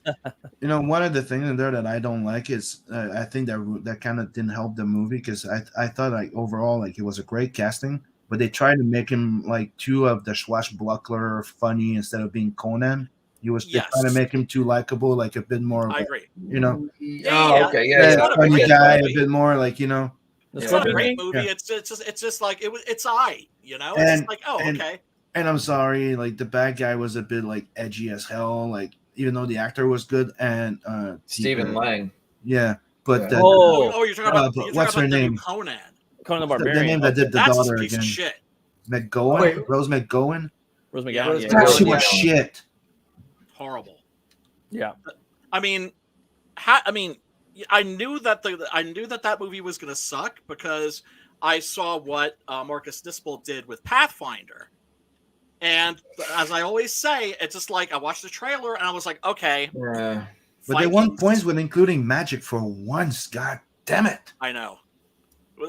But with the trailer for Pathfinder, I was like, okay, Vikings versus Native Americans, and it looks like a Frazetta painting. Sold. That movie could have been better. And then I was watching it, and I was like, how the fuck? I still love that movie, though. I'm sorry. Yeah, I still enjoy watching it. That's a lot better, though. Could have been a lot better, but fuck, I loved it. And when I watched that, I was like, if you need to see a Frazetta painting in motion, Fire and Ice is it. Yeah. Other than that, I mean, I love that movie. That's great. I'll keep saying the best role for Momoa would be Lobo. Yeah, I agree. He was supposed to be doing Lobo with Guy Ritchie, and that fell through. And I'm like, dude, Guy Ritchie after the guy that did Guy Snatch, Ritchie. Bluntstock to Smoking Barrel, those type of movie doing Lobo, that would have been fucking awesome. Yeah, that could have worked. The trailers always have that rhythm to them too, right? But Guy Ritchie is the only reason that I want to watch that movie that you Why Is This Happening Right Now? Is that the name of the movie, or are you just not remembering? I'm just not remembering. It's Sons of Anarchy. We've got there was Snatch, Bluntstock to Smoking Barrels, King Arthur, right? King Arthur. Because Littlefinger actually puts the resin in to keep the bow from doing anything wrong, like to let the fingers slide off. The art. So sometimes I do that whole thing, like here's a real archer doing like criticizing what movies, and that got high marks from like a professional archer when it was like that one scene where he shoots the king, I guess. It goes like right through him.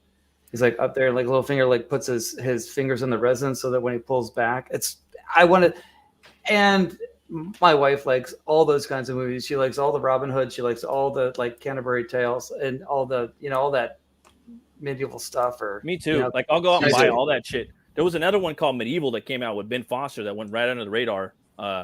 Or Ben Foster's This Night, and it's a medieval movie. It came out already. Yeah. It looked decent.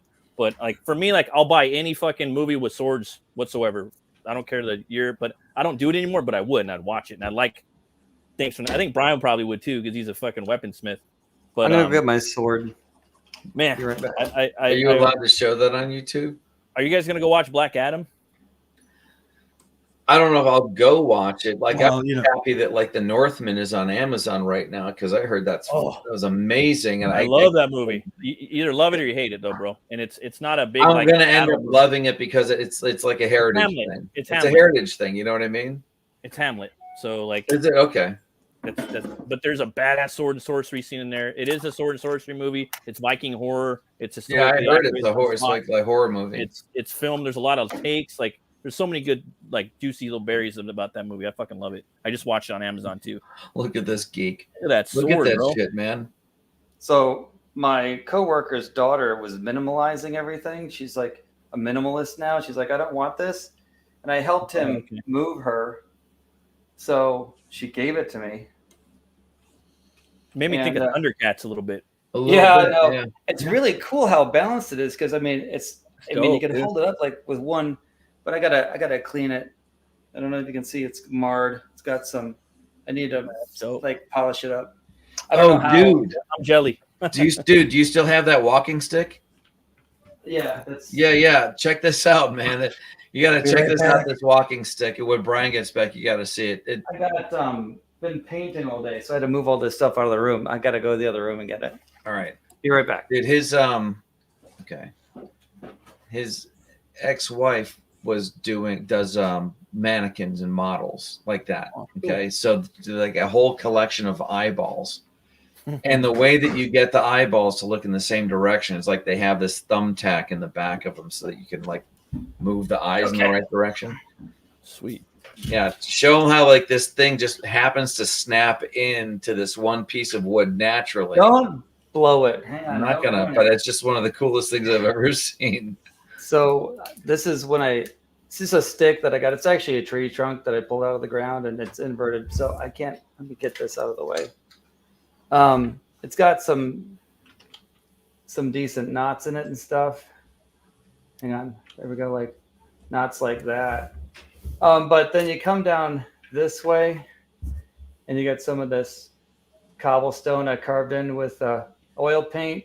Nice. Dremel tool, okay, and then you come up here, and there's this leather. Got these tassels. There's a face there, and then these Coke, these bottle cap rings in here. Okay, so my ex-wife hired me to help her refinish mannequins.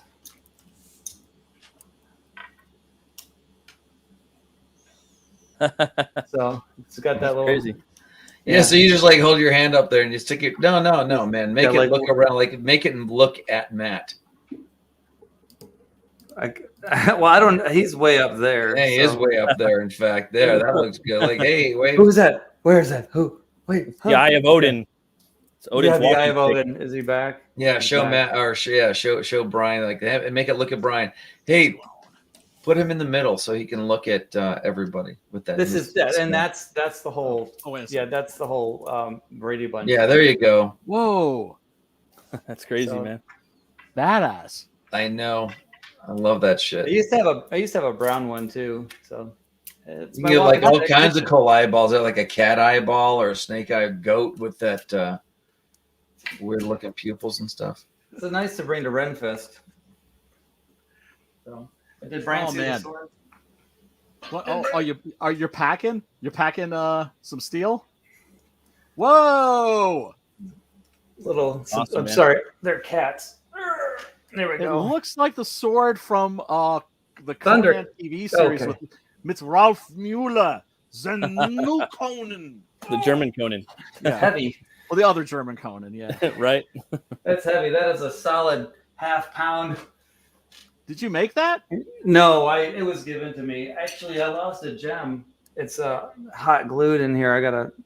Dude, But I'm pretty sure that that's the sword from the Conan series. I don't know if they made licensed replicas or something like that, but I'll have to look. it was Made kind of like in- the Hercules TV series. It was like one of those. They did one with the Beastmaster too. Oh, really? I love that movie. I love Beastmaster, Oh, yeah. the Hercules show, Xena back in the day. I used to watch all that shit. All We the did, things that Xena. all the things that Rip Torn used to be in before. All he had to be was Rip Torn. Yeah. Yeah. He didn't have to be. He didn't have to like. He didn't have to try to act. He just had to be himself and like, here, take our money. Take my money. We did we did Phantasm, which is by the same director, Don Coscarelli. Yes, Yeah. sir. My And- wife won't watch that. She will not watch that. I'm Won't like, watch Phantasm? No, because I think when she saw it, she was really young, and so I mean, movies have a way of, like, I was kind of disappointed. I thought Magic was going to be great, but the trailer showed up at an odd time in my life. She won't watch Phantasm. Yeah, same thing with me. That that was Fucking whoa, what a There's a mind documentary jump. about that trailer and how it fucked up the filmmaker. Oh, really? The Yeah, it's on filmmaker. Shudder. Yeah. Phantasm? No. There's Magic. you've never seen. Oh, okay. Let me Sir Anthony Hopkins and Burgess Meredith. It's Yeah. Every Every time I go on, movie, but it's not the kind of movie that's gonna scare you when you're a kid. It's not really a scary movie. It's it's a horror film. But it's I want to say I want to put it on the same level as Yeah, the stage Hand. play. Yeah. Okay. Yeah. No. Yeah. I would say that's It that's just moves pretty that on point. fast. It's more dialogue. I don't know. It's character driven. Yeah. It's but It's a slow descent into madness. right. As opposed to the evil ventriloquist puppet stories from Dead of Night and the Twilight Zone. Yeah. because that's what you were kind of thinking when you saw this trailer. At least That as was a kid, Cliff. that's certainly what I was thinking. Cliff Robertson in the Twilight Zone. Yep. Yeah. God, I can't believe I pulled that one out. I just remember him as like the CEO from that company that ran the Brainstorm project. Oh man, that was a great movie. Mm-hmm. Huh? By Douglas Trumbull, of course. Yeah. The wide angles all over the place. Of course. Are you playing this trailer right now? Yeah. Well, oh my God! All right, you're a kid. You're a kid. Okay, hold on. Pause. What? All right. Just pause. I've seen it. I'm paused. No. Okay. Here's some context. 2 weeks before this movie came out, our dad passed away from a massive coronary. No, it was a blood clot. Whatever. The point is we both saw it about 2 feet from us. Yeah. Okay. It's the kind of shit weird, like snorting noises. Eyes roll to the top of his head, grabbing onto the chair. Eyes rolled back. Last words. I feel like I'm going to have a heart attack. Yeah, but it was. Did it seem like it was 2 casual? weeks? Now, 2 weeks later, this movie commercial comes out, comes this trailer, and you play the trailer because the last thing you see your old man do is his eyes roll to the top of his head, and then this thing shows up on TV. Oh! Wow, you guys are so much worse than I did. Does that help? Yeah. Yeah, you got the title holder right there. Right. Yeah. When your heart begins to pound. Wait. Whoops. What? This is whoa. Yeah, it's the right one. No, it's the right movie, but it's the wrong trailer. It's the right movie, but it's the wrong trailer. Yeah. Oh well, yeah, because the puppet's there we not go. talking to the him. puppet narrates everything. Yeah, it's just the. So like he does like some Hickory Dickory Dock rhyme or something. It's just creepy as fuck. Let's see. Yeah, because the puppet itself is just weird looking. Well, ventriloquist puppets are generally weird looking. And well, yeah, I mean it's creepy how that object of horror. Yeah, and that's what I wanted to bring up also compared to Terrifier. The exaggeration of the mouth and how it's darkened also makes him look like a puppet. Yeah, like a marionette. That's yeah. That's a really good point. All right. Are you trying to find it, or are you? No, I got it. Okay. I was gonna say. There it is. Abracadabra, I sit on his knee. Presto, change-o, and now he's me. Hocus pocus, we take her to bed. Magic is free. We're dead. Josephine Levine presents Magic, a terrifying love story starring Anthony Hopkins, Anne Margaret, and Burgess Meredith. Rated R. Yeah. Nightmares. At least 2 weeks. Yeah. It's pretty creepy. What? Yeah, that fucked. Yeah, and that fucked so many people up that there's a guy who made a documentary. It's only a half an hour long. It's on Shudder somewhere about how much that fucked them up. I knew I was gonna regret getting rid of that. Yeah, man. There's so many of the horror movies that we're assigned are gonna be on Tubi and all these other places and YouTube. And speaking of which, I gotta peace out because I'm streamed the fuck out, and I gotta go on Commie Marks in a little bit. Oh, okay. Help him close out. What are we watching next week? Were we going to watch something today, and we just never got to it? We were talking Everybody about was supposed to watch Terrifier. Terrifier. That's the premise. So he's trying to pick the next movie that's going to be on the next show. Right, but it's just something we're going to talk about, or something we're actually going to watch. We have to watch it and then talk. We have to about watch it. We all agree to watch it, and then we and I'll. Oh, okay. See, today I posted the link at the last minute because all kinds of shit's been going on. Okay. But usually I like to at least the next day. I'll add you to the DM group, and I just post. Yeah, and once I create the show, then I'll post the link, and usually it's a link to a movie that's on Tubi or Plex or something free. It's a Blu-ray rip off of YouTube. Mm-hmm. Okay. Yeah. So, discussion, gentlemen. Ideas. And, I still. If you have any ideas, I'll put my vote in for the same movie I always do. I'll see if it's on Real Good. Oh, I don't know. Ooh, they got the world in the Mouth of Madness. The Canal. Oh, I love that one. It's one of my favorites. Yeah. I wanted my wife to watch it with me. I don't know if we're going for anything specific, like 80s, corny, cheesy, real. Horror. That's it. Okay. The Canal is on Mouth of Tubi. Madness. I don't think that's because the one rule we have is that it's something that's not behind a paywall, so that way I can put the link in the description. Yeah. And if people, want to watch the movie in advance and comment on it, they can.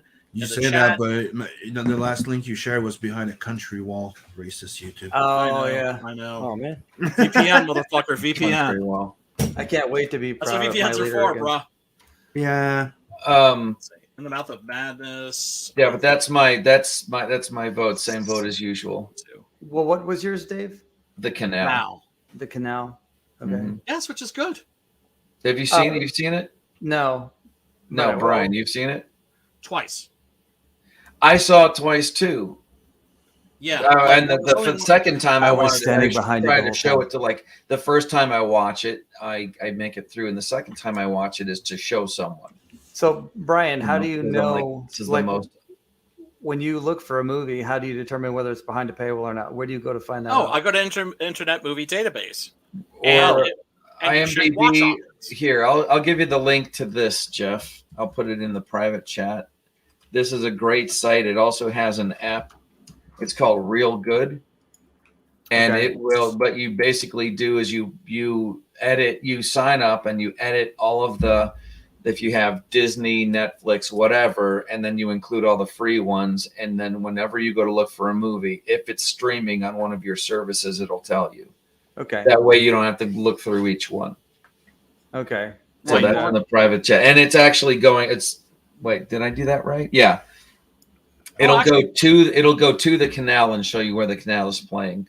That's just that's the URL that I happen to have up at the moment. Okay. If you guys are interested, just above his post is a clip of the Anderson at Wonderfest, so you can get to that specific one. Otherwise, I'm done doing my self-promoting, even though other people think that I should just keep going. You should, and so should Brian. Everybody should Doesn't be. it feel like? Isn't there like? I don't know how to put it. I know exactly what. Like you feel obnoxious. Don't you feel like you're being obnoxious? It's you got to learn the Not difference. when you. Here's the secret. I always felt terribly self-conscious, right? Yeah. And I was about promoting my comics at a convention online. It's easy for me because what I do is I don't make it about me. I make it about the artist. Right? Right. Yeah, so he's then right I'm there. like, Make it about okay, the piece. Yeah. right? I don't make it about me. And I think just the thing that makes this whole streaming thing much easier is if you don't make it all about you, and you make it about the community, and also you make it about like promoting other people's stuff. Yeah. Do you know what I'm saying? Yeah. But yeah. There's nothing. You don't have to be braggadocious when you're showing or sharing your work. Supercalifragilisticexpialidocious. I mean, you can be braggadocious if you want. It's but not if bragging you're if you like me and you're not a braggadocious kind of a guy. Yeah, it's not bragging if you can do it. Yeah, exactly. Okay. You guys, you guys want to watch Frankenstein? Which one? Boris Karloff. Oh, to that Bride. I didn't see Bride on there. The one with Sting, right? No, that's The Bride, which is also an excellent movie, right. I think. But is that the one with Randy Quaid? That's more of a fantasy. No. That's The with Clancy Brown. Ooh, nice. What? Clancy Brown is the Frankenstein monster in The Bride. Oh, I'll watch that. In the Bride, or in the one with Sting? Yeah. Actually, should we do that? But Yeah. Matt, which one did you said you want to watch There the it one with is. Boris Karloff, right? Yeah, I just figured because we were getting. Oh, close. they do have Bride of Frankenstein. How about The Fly? You were good- or what? Which one? Cronenberg? The Cronenberg. definitely. probably the Oh winner. yeah. Well, I don't even Well, I have mean- to watch that. Exactly. That's in my blood. Mhm. Yeah, me too. Love that movie. No, I love that. This is Awesome. one of my favorite lines from that And, movie. you know, Ready? Also, the inspiration Fuck is for what the I'm Spider-Man 2099 because that's what. Fuck is what I'm thinking. Yes. So they got Yeah, it's they got not The That's Fly good stuff. on The world Tubi. will want to know that. I'm sorry? They got the Bride of Frankenstein on Tubi. They got The Bride of Frankenstein, they have The Bride, and they have Frankenstein. Yeah, I did the premise of Spider-Man 2099. If you haven't read it, it was the guy was doing research to try and bring back Spider-Man because the superheroes were not there and there was some villains. So they were he was a big fan of Spider-Man, so they want to reproduce the spider powers, but that they were using a type of teleportation type of thing that would transcribe your freaking DNA. So that the competitor, the guy that was in charge of the team, did not like him, sabotaged the fucking shit, trapped him, and exposed them to him, and it turned him into a half spider. And he actually like has fangs. He has the eyesight, the talons comes out of his fingers. Oh, that's creepy. So he can they went the full like fly aspect to it, but the hero side, and but he has the bloodlust. Miguel O'Hara, that fool's awesome. Yeah, it's fucking awesome. Like I like it. I really loved it. Like the first story arc, like maybe the first 12 issues or something. How many issues is that? It was one of the longer lasting one. It's still around. But it's the Rick Leonardi run was pretty sick. Well, I don't know if The Fly's on Tubi, but that's one of my favorite horror movies of all time. Of course. Really? See, they're talking about like Terrifier 2 has barf bags. I remember, and Jeff and I both worked in a movie theater, not the same one, but when that movie came out, across the street, yeah, literally one movie theater across the street from the other. That there were people throwing up when that movie came out. What, The Fly? Yeah. Oh yeah, The Fly. Yeah. That's one of the grossest movies ever made. Yeah, we had to mop that thing more than once. I would say Bride though, man. Bride or Frankenstein, just because it's getting close to Halloween. It's kind of classic, and I don't know when they're going to take that off Tubi. That's one option we could do, and there's a bunch of other ones too. All right, let's do Bride of Frankenstein. They have The Fly on YouTube with commentary by Cronenberg. Full movie. Does that count? With commentary. Yeah, by Cronenberg. I've never seen The Bride or The Bride of Frankenstein. There you go. It's in the private chat. Yeah, I love director commentary, but that can be hit and miss sometimes. The Bride of Frankenstein is Brian's favorite movie of all time. For the last stream, right? That's your favorite movie, right, Brian? Yeah, that or Dawn of the Dead. Oh, okay. Well, okay, I'm gonna have to favorite this, or let me see. I love The Fly though. I was watching The man. Exorcist. They put The Exorcist One of TV Cronenberg's show. best. My wife loves The Exorcist TV show. They filmed like 2 years ago. It's got Gina Davis. She plays the older version of Linda Blair on there. You know. Really? Huh. Yeah, and I was like, oh, she's from The Fly. You know. And Beetlejuice. Oh, she was smoking. She really took care of herself. Your wife recognized her from another movie? No, I mean probably Beetlejuice. Didn't she say that? You just said like, oh, that's Gina Davis. Didn't she do like a pirate movie? Okay, where she was a bit like Cutthroat Island with Matthew Modine and Franklin Jayla.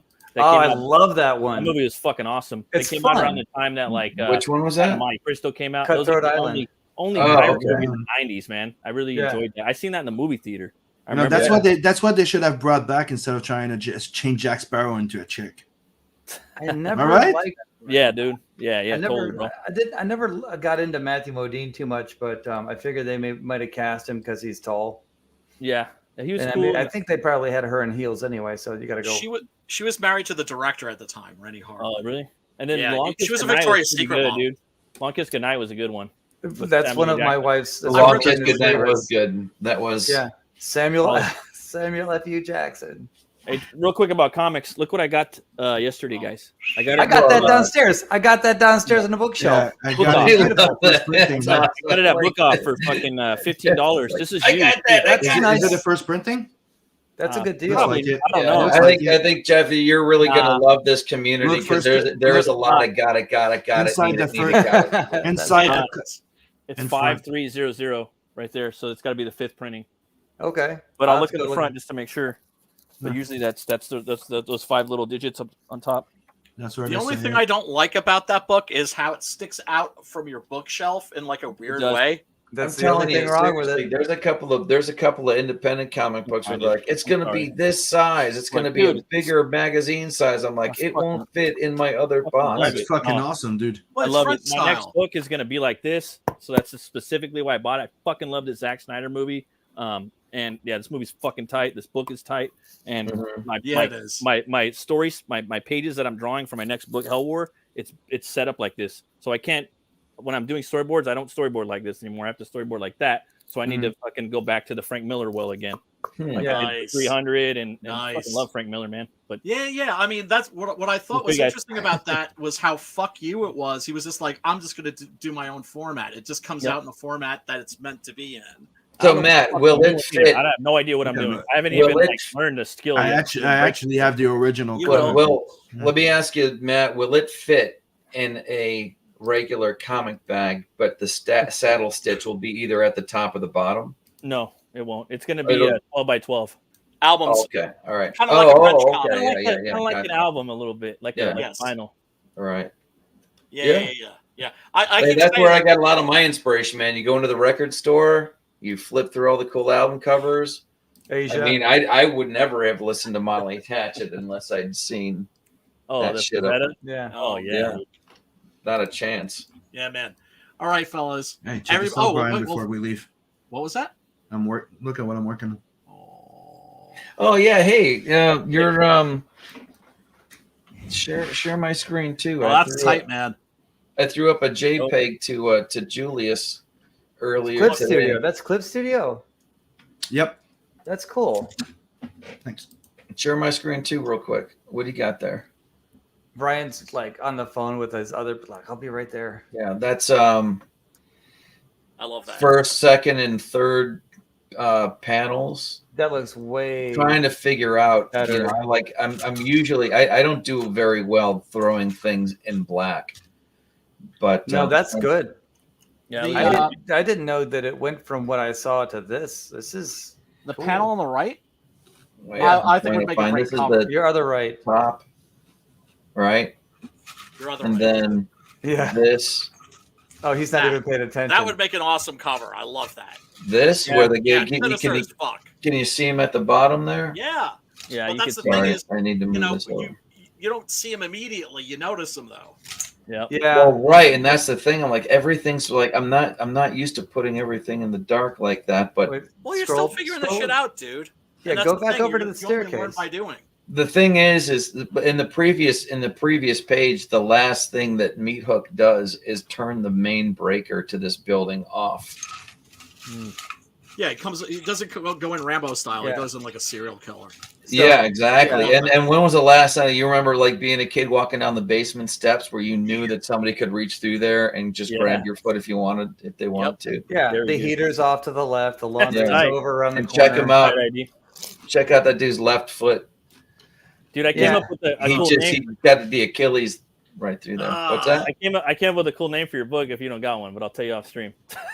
I was thinking about you today. Okay. Well, I mean, I have a name. You already have your name and your killer. I'm still interested to know what it is, though. Everybody, we got to let Brian go. Okay. We have to let Brian go. Brian's got to go. He wants to be nice, but he's got to go. Am I the only one that knows is picking up on this? No, you're just the only one that gives a fuck. No, you just got here. You just got here. This happens every week. Anyway, real quick, Seb, Bride of Frankenstein. I'm sorry. Bride of Frankenstein, right? Yep. Yeah. Okay. Let's do that. Let's do that next week because it could disappear. Okay. So, right. So where can these fools find you?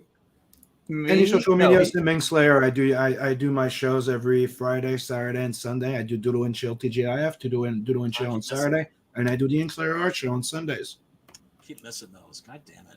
No, dude, there's so many good streams out there. It's hard. It really is. Matt, tell these fools where they can find you.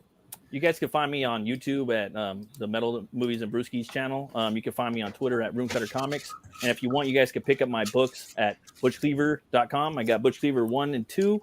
And right now, the next, I believe 9 backers are going to get a bottle opener sticker. You guys are going to also get this sticker, a button, which I can't show you.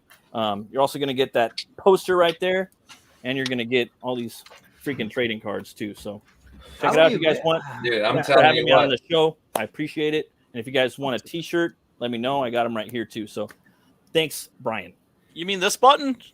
You heard. Thank you so much. You got it, man. I rock the T-shirt. I rock the T-shirt, and I rock the button too. Except I gotta. I washed my my shit, and so I took it off. But I'll put it back on my suspenders. And you, you see that? Butch Cleaver wanted right there. Thanks, IG. Yeah, boy. Thanks for the support, brother. Boy. Do you want to know where you can find me? idcrisisdesign.com. Anything ID Crisis on all my social media. ID Crisis on Twitter or ID Crisis Design anywhere else. I try to have as many social media accounts as possible so that I could ignore 4/5 of them. There you go. It's hard. It's hard. Well, yeah. I mean, they're like spam magnets. It is, yeah. But I'm on YouTube. Same thing. ID Crisis Design, and everybody needs to be looking out for Asphalt. The comic. Oh yeah. Can't wait for that. And Jeff, sir, where can these people find you? Kit Bash Federation on YouTube. So far, that's it. I've got a Twitter account, Jeffrey's Tube, but spelled my name with the English way, like Geoffrey Chaucer. Yeah. Jeffrey's Tube, and then you're also on Instagram. I am on Instagram as Mr. Model Maker. I gotta tighten that shit up though. I didn't think this was gonna be something I needed to pay attention It's all about branding. Yeah. Yeah. Consistent branding across the board. Yep. Right. So this is really fun. It is, isn't it? It can't be. It can't be if you're doing it with the right. It's like sex. It's fun if you're doing it with the right people. It's fun if you're doing it with the right 4 other guys. All right, people. Much love. Thank you so much for tuning in. We really do appreciate you. Smash that like button and to tickle the algorithm's ass with a feather. And, Okay. We'll catch you next week. Thank you very much. Peace, Later. love, and